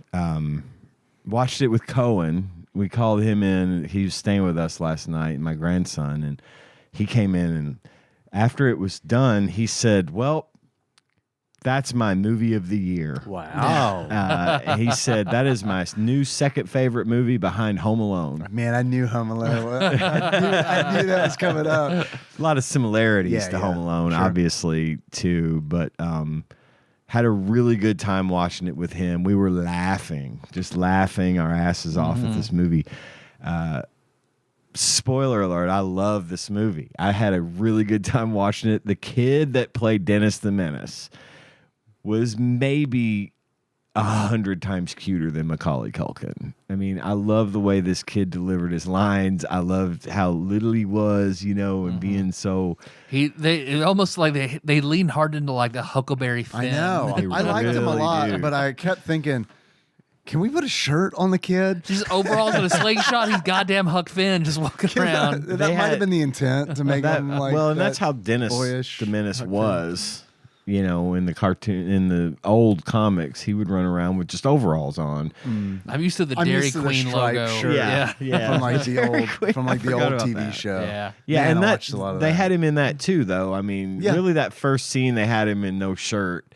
The rest Dirty of it was cheeks. And yeah, always dirty, always a little dirty, and the fact that he was such a curious troublemaker, he couldn't resist pushing the button or playing with the false teeth or squeezing the nasal spray out everywhere. I mean, anyone that's ever had boys could really relate to some of this stuff. Oh man. There's this one scene in the movie where Dennis he has to stay with Mr. and Mrs. Wilson because overnight because his parents have to go on separate business trips. all well cast. His parents, the Wilsons. Leah Thompson Thompson. looking just that's prime Leah Thompson, like just barely better than Back to the Future Leah Thompson. Agree. I mean, she Agree. was gorgeous, just Yeah. one of the most beautiful women. But Walter Matthau So good. Yeah. plays Mr. Mr. Wilson just with him flawlessly. I mean, he was the perfect codgy old man next door, right? And Dennis was obsessed with this guy. Dennis is always up in Mr. Wilson's grill and messing with his stuff and driving Mr. Wilson crazy. Because the thing is, Mr. and Mrs. Wilson never had children of their own. And that was always the truth about those characters. They never had their own kids. So Mr. Wilson never really got the chance to try to relate to being around a troublesome little boy and never really knew how to deal with it. But in his own way, he kind of likes it, right? And he enjoyed it, even though Dennis is truly a menace to him. There's this one scene, and he's taking a bath, and Dennis Mitchell's thing was he would get out of the bath when he's wrinkled enough, Right. when his fingers are wrinkly enough. And there's this one point where he's staying with Mr. Wilson, and he's in the tub, splashing around, turning circles, singing "She'll Be Coming Around the Mountain When She Comes." Right? And he's doing his thing, and Mrs. Wilson is out there getting his clothes ready for bed, and she says, "Are you wrinkled enough to get out of the tub?" And he's like, he looks at his fingers and he says, "Yeah." And then she goes, "Do you need help? Do you need me to come in there and help you get out of the tub?" And he goes, "Not unless you want to see what the stork saw." Delivered well. Yeah. Laughed Yeah. my Nikki and I ass laughed. off at Yeah. that. I thought just the lines they wrote for this kid Sound like something that a kid would say. were perfect. and is Yeah. and is funny. It is funny. And the way he delivers it, the fact that he was so little, he was like 5 years old. That bothered me a little bit because I had to. Well, I shouldn't say it bothered me. I had to get over that. Why is that? Because I watched a lot of the TV show, the black and white TV show. Oh, and that yeah, I did kid's, too. I don't know. He was probably like he 9. was like 9 or 10. Yeah. So it was I had to get over that and be like, okay, just got to accept this is like Ninja Turtle style. But Yeah. this is a It's like different- Little Rascals version of Dennis the Menace. Yeah, Right. He just seemed a little young. the Little Rascals, Home Margaret Alone. and Joey were cast very well. Yeah. Yeah, I don't. I mean, I guess I'm also still used to the caliber of young actors from like Stranger Things. But still, yeah, really good. I loved it as a kid. Natasha Lyonne. A super young Natasha As Lyonne. the Just the babysitter. I was cutest- just like, what? When Just the she came on cutest screen. little thing. I was and like, what- was "Oh that my Buzz? god!" I didn't know Buzz. Yeah, Buzz her from Home boyfriend's Alone. from Home Alone. Yep. The scene of him reading. Sababed. God damn it, that was hilarious. He was reading a book to Dennis while Dennis was taking a bath. Right. And he kept mispronouncing words and couldn't read them. Sobbed. It was sobbed. Sababed. When he was reading to Dennis, when Dennis was in the bath, I had flashbacks to Lethal Weapon when they're bringing the cake in. It's like, what are you doing in here? And notably, the book was about trains. I got a huge Charlie the Choo Choo vibe from the cover of that book. Girl, same. I was like, holy shit, he's reading Charlie the Choo Choo to Dennis. It was weird. Yep. It was weird how similar that was to what I had imagined for that. Christopher Lloyd as a great Christopher PG Lloyd. villain. What's Yes. Switchblade Sam or something like Switchblade that? Sam. Just super greasy, Whenever creepy. whenever he showed up on screen, I told Cohen, I asked, you know who that is? You know who that is? And I let it go for like a good half hour. And every time he would come on screen, I said, listen to him talk. And he just couldn't get it. And I was like, that's Doc Brown from Back to the Future. He's like, what? Oh, I see it now. Oh, he loved it. He thought that was great.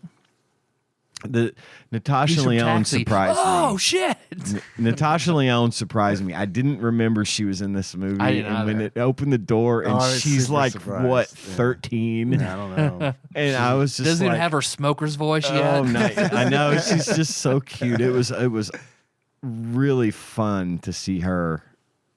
How was a far, nice- how it was a long nice she's been surprise. acting. Yeah. You know, and she did a really great job. I love when the boyfriend Buzz comes to the door and the kid Dennis is like, she's upstairs putting on armpit perfume because she says you're a stud and all this, just like Cool. where did he come up with this stuff?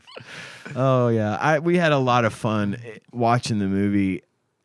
I loved it. I love that movie. I actually kind of liked it right up there with Home Alone for me. It was fun. It was a fun movie, and I thought it was super well cast. And I feel bad for Mr. Wilson with the flower, though. yeah. That's hard. Dennis ruined his 40-year-old moonflower. It was, which they experience. set up super early in the movie, and I'm like, Yeah, this I is have gonna no break. idea where this is going. This isn't I any bet he's sort going to of see that. It's all going to work out. no foreshadowing whatsoever. I liked the movie. I thought it was a good movie. I thought it was entertaining. I liked it way better than I thought I was going to like it. Yeah. Came in with pretty low expectations. Thought the writing was excellent. The dialogue, I should say, was excellent. The actual like plot and stuff is pretty obvious, but it's also like It's a solid PG kid movie. Yeah. I mean, it's like, and it had nice touches of like, so even though a lot of it was predictable, I honestly thought that the weaving of like the different plots, like the A plot and the B plot, like the whole Switchblade Sam stuff is its own kind of separate thing. It doesn't really cross paths with Dennis until later. So I thought that was neat, and like how the storytelling was done, where it that stuff kind of weaved. I remember seeing it as a kid, and the whole scene where Margaret makes Joey kiss her doll's butt made me so mad as a kid. I was so mad. I want to clarify that the director of this movie was not John Hughes. Okay. It was Nick Castle. But John Hughes was involved. He John was a Hughes, producer, I right? think, was a producer. Yes, I was trying to find that. These are movies that Nick Castle was involved in, either as a screenwriter or a director. Is he the Punisher's brother? Maybe. Halloween. Okay. Halloween Ends. Halloween Kills. Dennis the Menace. The Last Starfighter. Major Pain. Wow. Escape from New York. Wow. Now that was John Carpenter, but he may have But written he was it. involved, yeah. Escape from L.A. Yeah, it's not as good in New York, but it's still good. No, yeah, it's fine. It's fine. It's fine. The Fog. Wow, okay. Let's see. Hook. Hey, okay. And that's pretty much going to be what most people will recognize. A lot of stuff, a lot of projects about this movie or that, like documentaries and stuff. Okay. But yeah, so this guy's had a little bit of a history, quite notable. Yeah. And so, yeah, he actually directed this movie. And I really liked the cinematography. I liked me too. especially like the bike riding scenes. There's some really nice shots where they in would this. cut to the Seriously. teddy bear bouncing around or be under Dennis's handlebars looking up at him Yeah. while he's running. The The scene where Dennis is riding his bike at night, he gets upset because Mr. Wilson goes off on him. Yeah. And he's riding his bike to the treehouse that he's made with his friends. They're like the shots there are really good. Like they're framed really well. And then also they do a good job. Like Switchblade Sam like kind of pops out at him. And I feel like that worked. Because it's like he's there in the shot. You just I can't see him. Really see him except because you're not expecting it. Yeah. It got Cohen to jump. He's like, whoa. And then the shots with there's a bridge in town.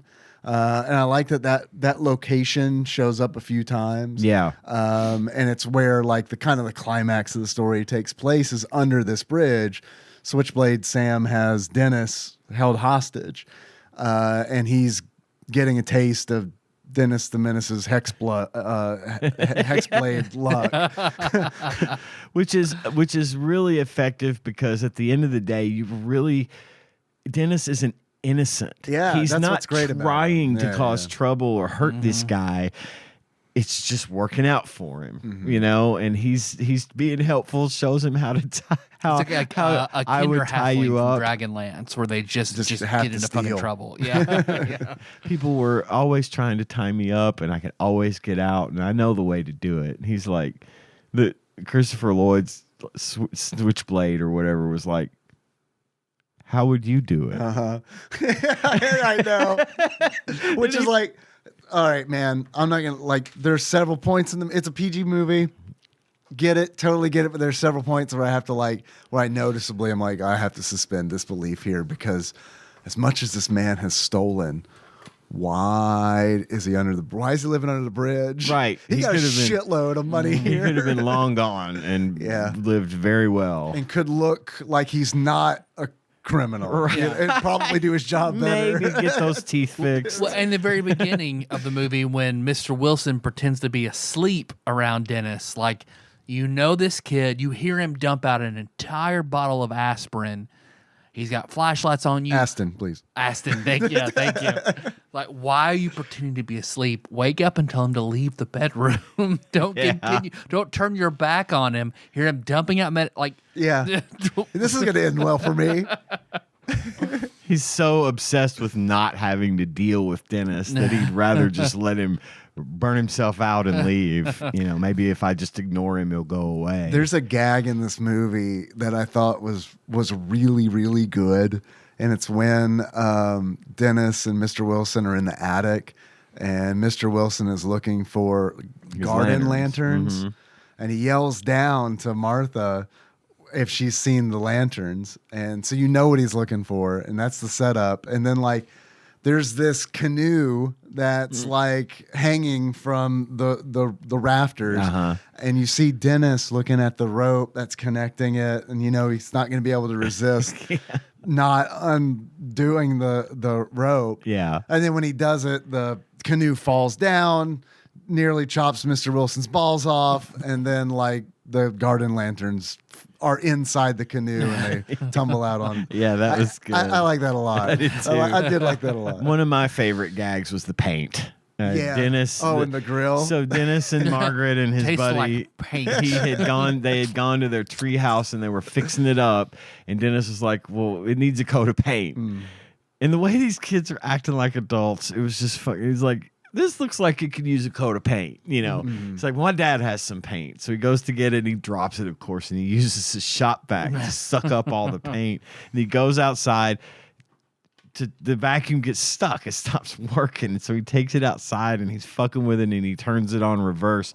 And it shoots this giant glob of paint and sawdust chips up into the air and it lands on Mr. Wilson's piece of chicken on the grill.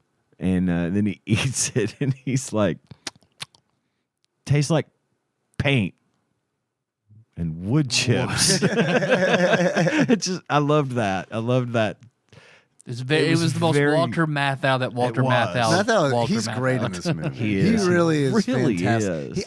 And as much as I watched the old black and white show and loved it as a kid, Walter Matthau was a way better Mr. Wilson. I agree. Than the man who played Mr. Wilson on the show. He did. Fantastic job. He really did. It was a fun movie, and I was glad I watched it. I had a good time with it. Well, then by stark contrast, we have Dennis the Menace, or known in PAL regions as just Dennis. Spoiler From alert. Always Sunny. Yeah, spoiler alert. Fuck this game.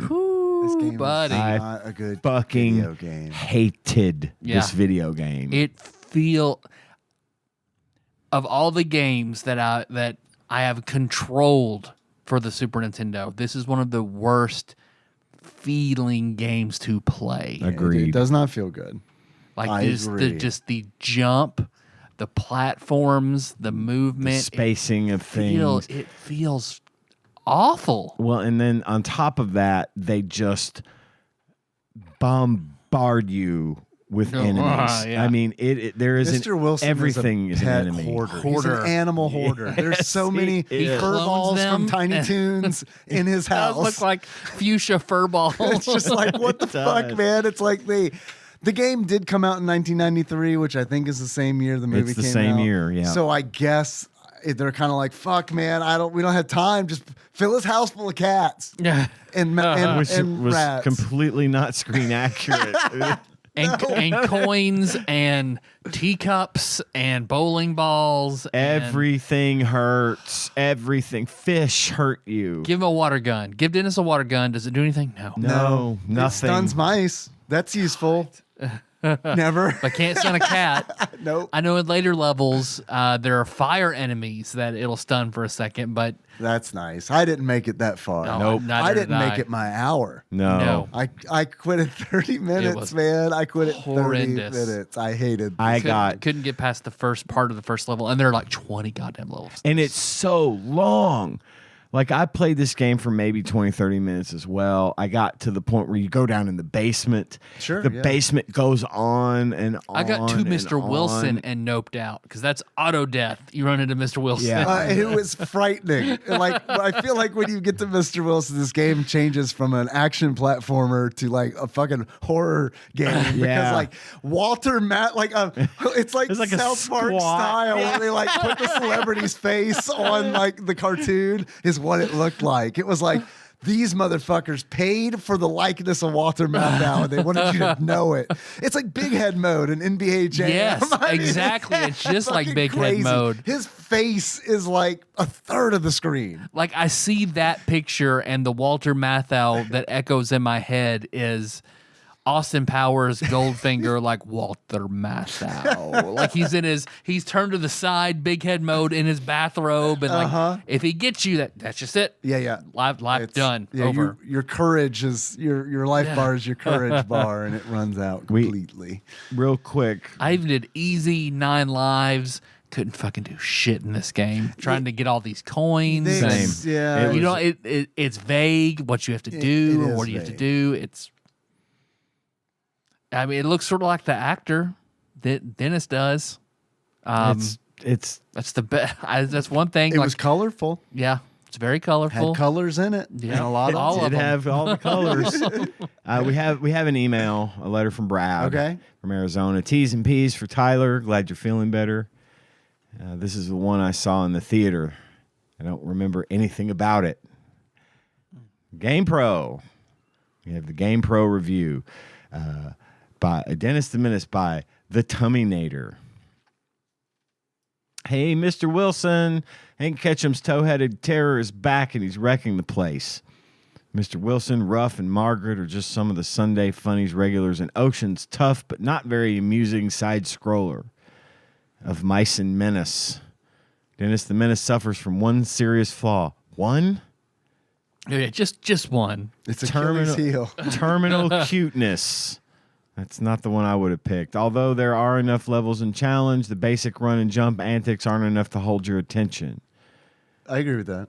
You play Dennis, and you're on the lookout for Switchblade Sam, who's stolen some valuable coins from Mr. Wilson's safe. He's left the coins Which is his strewn throughout address. I various love that stages. scene too. Sorry to interrupt, but that's a great scene in the movie too, where like I bet it's Dennis your address. has like figured out what the combination is on the safe, and then Walter Matthau's He's got expression. that look on his face Look like you just fuck. shoved his thumb in his ass. He's very surprised about it. That was a good scene. Coins throughout the various stages, including Mr. Wilson's house, the park, the boiler room, and the sewer. You work against... Why not the bridge?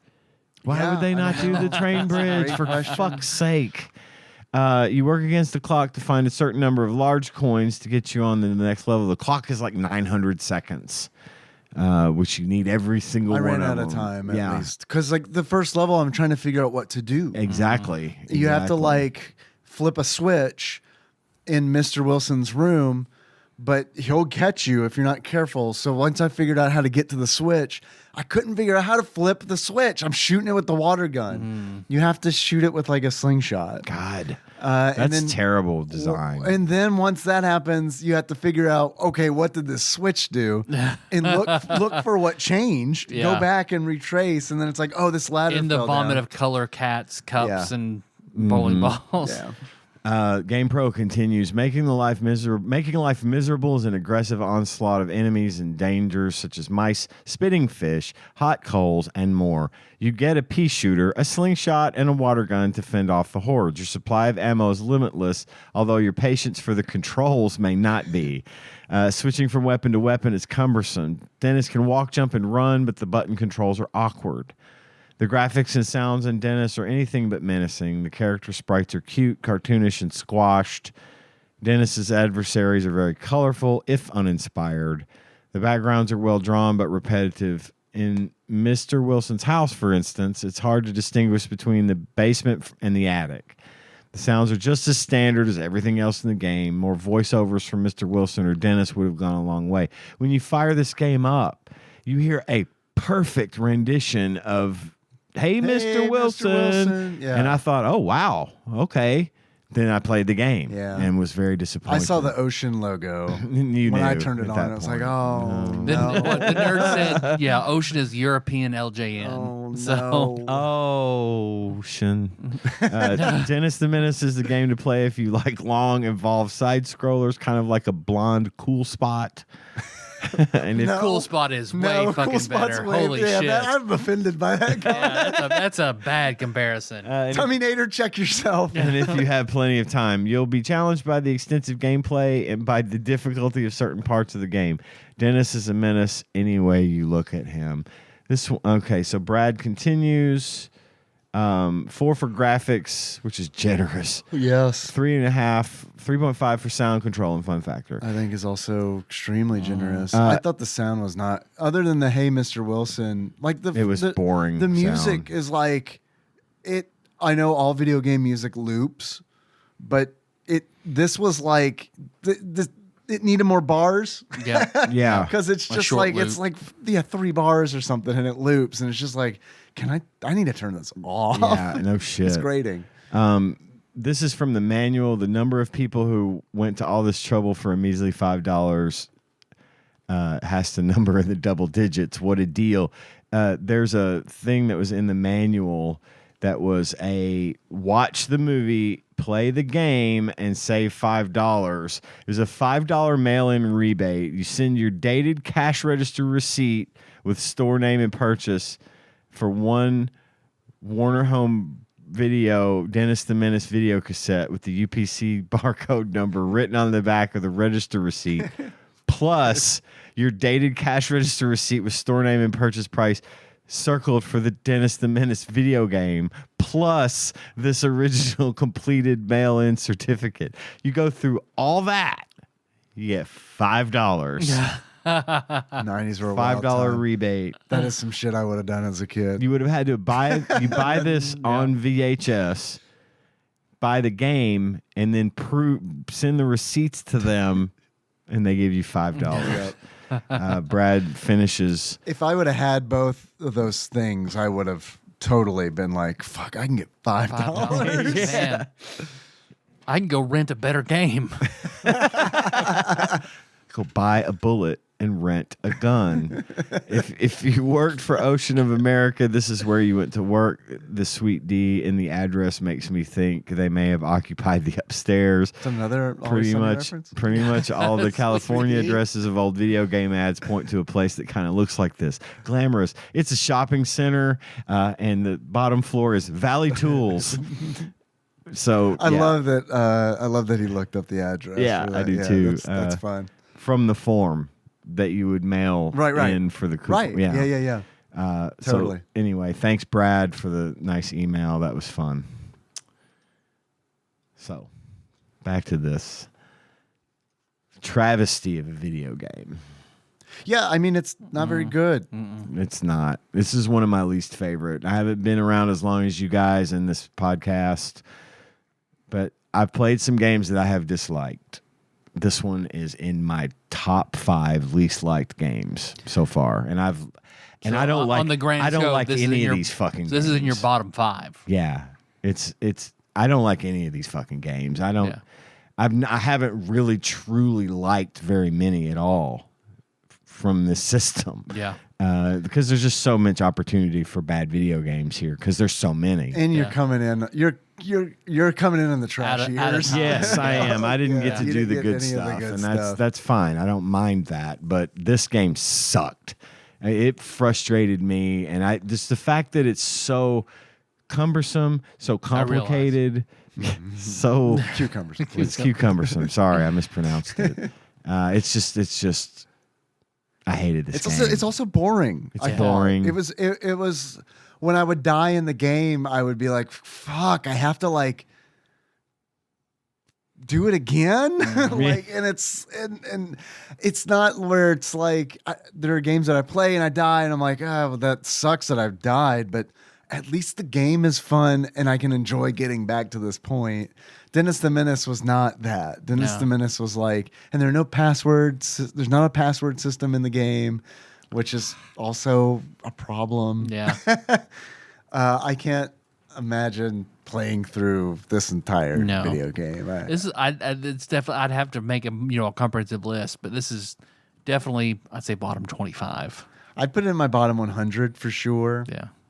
I don't. Outside of that, yeah, maybe it lands in the bottom 25 for me, but I'd have to You have to really dig down. I'd have to think about it more than I care to at the moment. Yeah, and again, my list of the worst games ever is much shorter because I haven't been doing it as long. But this one's fucking on it. No, you're for dead me. on this one. This It's is right there with Terminator. Terminator. Oh, jeez. Wow. I mean, and that one's worse for me. Yeah, same. But this one's not far This feels behind about it. as good as Terminator Jump, Yeah, just Yeah. because of the Hank Hill flop. they could have made it just a little bit. And their demographic here was children. There's no Yeah, no kid is fucking kid is going doing to want anything with this. put any energy into this thing. It's just too complicated. It's too hard to fucking have fun.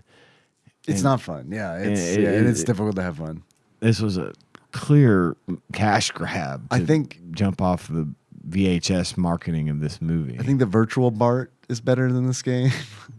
I could go for that. I could play it a lot longer. Yeah, me too. There was at least some I thought it variety, was more entertaining than Dennis the Menace. and that's a good franchise that keeps getting fucked over in video game form. But Dennis the Menace is a good franchise too, and this could have been a fun little game. There's so many things they could have done differently that would have just made this an enjoyable like dessert on top of the movie, you know. And that's one of the things that made me so mad, is because I like the movie Yeah, the movie's so really much, good. I mean, and I hated the game win. so much, and Yeah. that's been rare for me that I've hated it that much. But here we are. So Did you guys have any achievements for it? I have a couple of like lazy achievements. Okay. Yes, my first achievement is Hello Neighbor. And to get Hello That Neighbor, was on mine as well. you escape when Mr. Wilson chases you, because it's, as you mentioned, it is like Hello Neighbor. It's like when you startle the neighbor and he sees you and he chases after you. You know, it's like that for me. It's like Cohen played a lot of Hello Neighbor when he was younger. And I've never played it, but you're basically Dennis the Menace going through Mr. Wilson's Ken and I have house. played it on Switch a lot. I And, bought it for him. Yeah, you try not to get seen by the neighbor, and when he sees you, he chases you and kicks you out of his house. okay. My next The audacity achievement. of this man. My next achievement is you're a pest, a menace, a selfish, spoiled little boy, and I've no use for you. You took something from me that I can never get back, something that means more to me than you ever will. You understand? I don't want to see you. I don't want to know you. Get out of my way. That shit hurt my feelings. It did. It was mean. Mr. Wilson says this to Dennis in the movie. And that achievement for me is to play the game for more than 5 minutes that you will never get back. That's what I want to say to the game, Dennis the Menace. It was most But then you'll appropriate realize that what you said was wrong, and you'll go looking for the game. Nope. Okay. No, that's only in the movies. And then the game comes back to your house with a criminal and its wagon. I want to hurt this game's feelings. I want this game to be ashamed to be alive, to be in existence. I hated it. Get out of my way. Dave, you have any? Yeah, I got a couple. First one is gotta Hank catch 'em all. Hank Ketchum, I think, is the creator of the Dennis the Menace comic. That's correct. Because when I booted the game up, I was like, oh, it's Hank Ketchum It's guys Hank Ketchum. involved. Yeah. So in order to unlock gotta Hank catch 'em all, collect all the coins in the first level. That's how you end it, which isn't a thing that you would, I feel like, know unless you read it in the instruction manual. Because it's like that first level, how do you end it? Yeah, it's tough. I to feel know. like if you didn't, because there's a coin in that first level you just can't get. Yep. Yep. And if That's what I kept jumping at. Like, Yep. do I have to get more coins? I got no, more coins. I that's go where back. it ends. That's the last coin you get. Of course, you know that because you've played a lot of video games. You know how these work. Mm-hmm. Get that coin last game over. In level in. Fuck this game. Fuck it. Next achievement is what do they got that I ain't got? In order to unlock what do they got that I ain't got? Have your courage reduced to 1 heart. Which I thought was interesting. That's a Cowardly Lion Yes. reference. Mm-hmm. But the sound designer for this game Adam. was Tinman. So I thought that was nice. Because the sounds were tinny. Yeah. I actually looked his name up because I didn't like the music that much. I was like, who's responsible for this? He works at Valley Tool downstairs. He was the other delivery person who just had a few spare hours. Pick up a shift at Valley Tool every week to make ends meet because he sucked at making sounds. My last achievement is bring a mop and a bucket. In order to unlock bring a mop and a bucket while you're in Mr. Wilson's house, shoot a cat with a water gun 69 times. It doesn't do anything. A cat doesn't care. Nope. That's it. That's all I got. I've got 2. First one being Dennis, the don't be a menace to South Central while drinking your juice in the hood. Yeah, nice. Laugh at how bad this game is. Okay. And the other is the wrong kid died. God. Play the other Dennis game.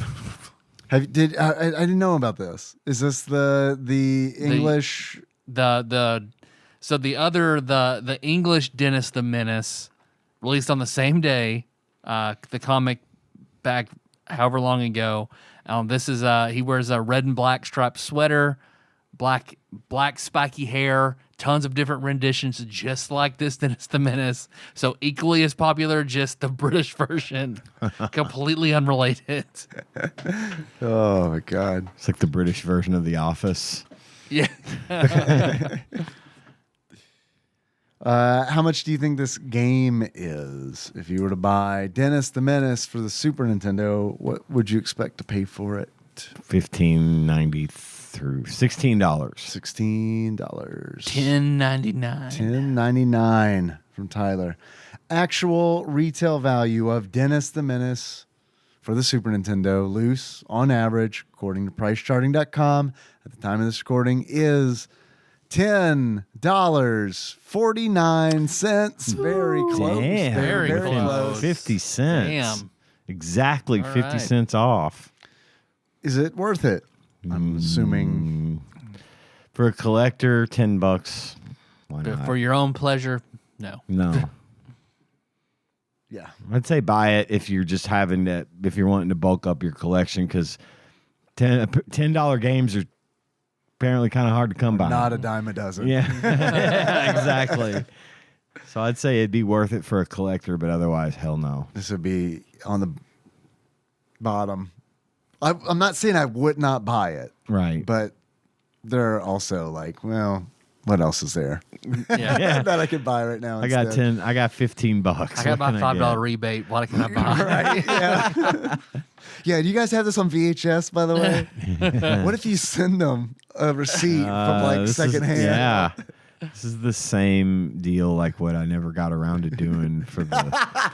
Sir, we're a hardware store. What do you guys think Flopsy might have to say about Dennis the Menace? I would say they're going to give this game 2 stars and that it is uncommon. 2 stars, uncommon. Tyler, let's say you. 1.5 common. 1.5 common. I saw it earlier when I was looking, so I can't play. But I'm happy to reveal the answer. According to Flopsy, a.k.a. the ultimate Nintendo guide to the SNES library, 1991 through 1998 by Pat Country. I appreciate the Vanna treatment. Thank you. Yeah, it's great every time. You know, she makes $228,000 per episode. Per episode. Yeah. Just thought I'd throw that out there. It's food for thought. That's a lot of fucking money. Yeah. And as rich as chose fuck. the wrong career path for Yeah. sure. Well, good for her. I like Yeah, it good for her. Fuck yeah, Vanna. Yeah. Love Vanna. Saw That's her how in she a buys movie. her adrenochroma and stays youthful forever. Saw her in an 1981 or 82 horror film called Graduation Day last week on Joe Bob Briggs. She's in it? She's in it. Like as like very a young. main like a No, she's more of a secondary character. but like more than a cameo. Yeah, she's had a got couple of little speaking parts scenes. and Yeah. stuff. That's great. Yeah. Anyway, back to Flopsy. Courtesy of Monster Mold Mike and a shadowy, mysterious benefactor, Dennis the Menace. 2 stars. Yes. Come on. Oh, we both got a piece of that one. Denis the Menace. Yes. I love all the TikToks of Tony Soprano being the captain of the Enterprise. No, I have not seen. I've sent you guys a few. They're fucking good. Are you sending them on Discord or are you sending them through TikTok? Some I've sent on Discord, some are on TikTok. I think I saw that you sent me a message on TikTok earlier, but I haven't had a chance to look. So maybe that's what it was. There's a 100% better chance that I will click it if it comes through Discord. Because I go on TikTok, I watch it, and I see the notifications at the bottom. I'm like, nope, not for me. No, thank you. The reviewer likened this to the Addams Family. Ugh. I mean, I feel like Dennis the Menace is worse. I like the Addams Family. I also can kind of see where they're coming from as far as you're a small person running through a house. Yeah. Yes, and to that end is where the similarities stop. See what we're doing next week? Sure.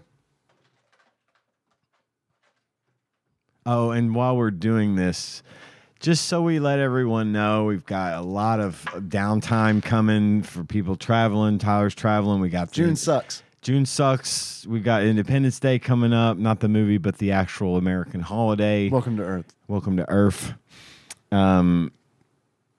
I do not know when we are going to record this episode because we may have to throw in another all calls or all drafts or something coming up. Just fair warning. We are hopefully going to be back on schedule soon, but we will continue to publish. It's just what we publish may not be as much game content as we would like until we can get all that stuff taken care of. So I rolled 26. Just going down the list, 26 is Indiana Jones' Greatest Adventures, which we have done. Yes. So we'll shift down to the next one, Okay. which is Judge Dredd, which we have done. Yes. Part of the Shift greatest down. trilogy on the SNES. Yep. Yep. Shift down one more to The Jungle Book, which we have done. Done that Shift down one more to Jurassic Park. Done that. recently. Yep. Very Shift- Ocean. That's another ocean jam. Ocean hit, So we fall down one more to Last Action Hero. Done which that. we have done. Go down to the next one, Lawnmower Man. Thank God we've done that one already. Oh, Yeah, boy. I don't want to watch that. Speaking of bottom 25. Yeah. Holy shit. Oh my God. That game sucks so bad. The movie is It's God, I also don't know God. if it's worse or better. It's, That's a tough call. Ugh. The movie's super bad. Watched it a lot. We watched that movie a lot. We only had so many tapes. And we rolled the dice and bought that one. Oops. Yeah. Pierce, you let me down, brother. Uh-huh. Jeff, you let me down, brother. Yeah, I expected more out of both of you. After Lawnmower Man is Lethal Weapon. Okay. Another recent jam. After that is The Lion King. Yeah, we've Okay. done that one a long time. So, Okay. Mary Shelley's Frankenstein. Oh. I thought we had done that one. No, we did Bram Stoker's Dracula. Oh. Okay. Mary Shelley's Frankenstein was directed by Kenneth Branagh. It also starred Kenneth Branagh in a time in Kenneth Branagh's life where he was as much Gilderoy Lockhart as he will ever be before Gilderoy Lockhart was a thing. Kenneth Branagh was very full of himself and a little bit of an overactor. Now, he's come a long way, but I'm going to have some things to say about him next time. All right. When we talk about Mary Shelley's Frankenstein. Okay. Frankenstein. I wish we were playing young Frankenstein. Same. Putting on the Ritz. Well, Frankenweenie even. All right. Well, thanks for listening, everybody. You can find the show on iTunes, not SoundCloud, not Stitcher, but on Spotify, YouTube, all over the goddamn place. We got all sorts of shit going on, but most importantly, we have Patreon. This is the part of the show I've started becoming fond of calling Money Please. Patreon.com/TADPOG. If you'd like to give us money for as little as $1 a month, you can have access to our bonus content. We're currently working on a Dark Tower, 8-part Dark Tower series. We've got 3 of those in the can, ready to rock. With our upcoming schedule, again, we're having some trouble getting those recorded, but we're going to finish it and start publishing those soon. So get your money in if you haven't already. We have a list of executive producers. These are the fine folks who donate $20 or more to the show every single month. And I'm going to read their names right now, starting with Cubicle Monkey, Plinko Nick Price, Usurper Grimm, Gamebug Prime Nathan Eaton, Pinball Airplane Archmage Chris Edler, sorry you couldn't be on this episode, Derek Pope Sandwich, Cthusiast Jeff Miners, Drinksmith Joey Webster, Sandwich Pope Phil Hawkins, Louisville correspondent Princess Consuela Banana Hammock, Flavor Trick, Taryn Dahl, congratulations on your marriage, but get ready to lose that title. Uh-oh. We got one coming up, folks. We'll tell you when that happens. And last but not least, Canadian Turbo Nerd Thomas. Thank you so much for your generous donations. This is for everyone. It really helps, and we're very grateful that you, in this, especially in this economy, that you would dig so deep Hell to give yeah. us money. That's Yes.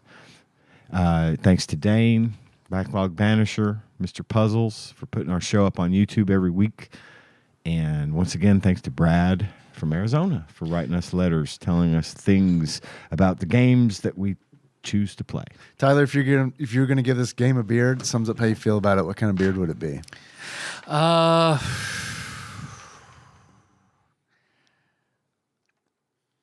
don't know the movie. As soon as you said that, I immediately remembered, and I've never been able to find the movie again.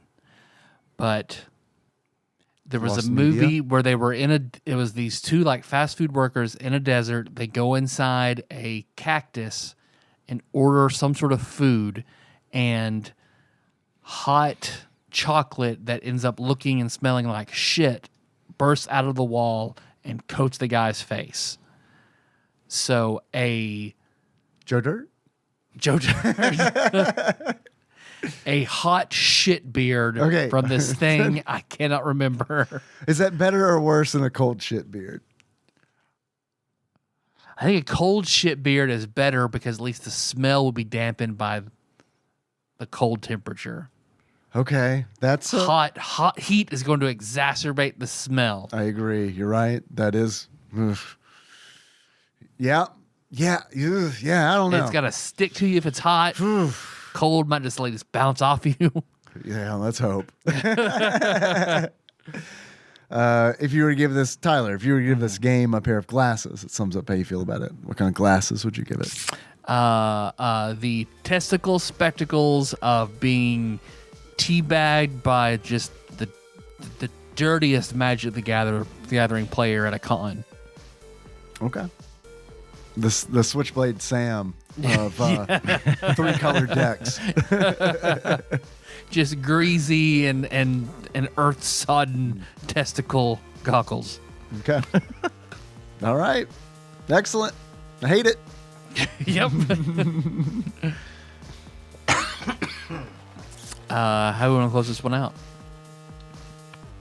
After our theme song being Seymour Drive, into the track, founderstones.com. As Dennis the Menace, or, I mean, I don't know. Sure. Right? So until next time. Hey, Tropical Capricorn! Did you guys notice? Harmonized a little bit there. I know. Y'all did the same Called thing. Broccoli Rob. For once. I got really mad. Did I tell you guys about getting mad at AI for not being able to name Yes. George Costanza aliases? Yes. Okay. Oh, okay. You told us that last time. Okay. Well, that's why I asked. Yeah. I vaguely remember. Because I really couldn't remember. TADPOG is hosted and produced by Tyler Holland, Dave Moore, and Ian Chandler. New episodes published Wednesdays each week and are available on Apple Podcasts, Spotify, and anywhere else podcasts are hosted. Have a question or comment for the hosts? Call us at 270-883-2555 and leave us a voicemail. If we like it, we'll play it on the show and respond. Want to send us something?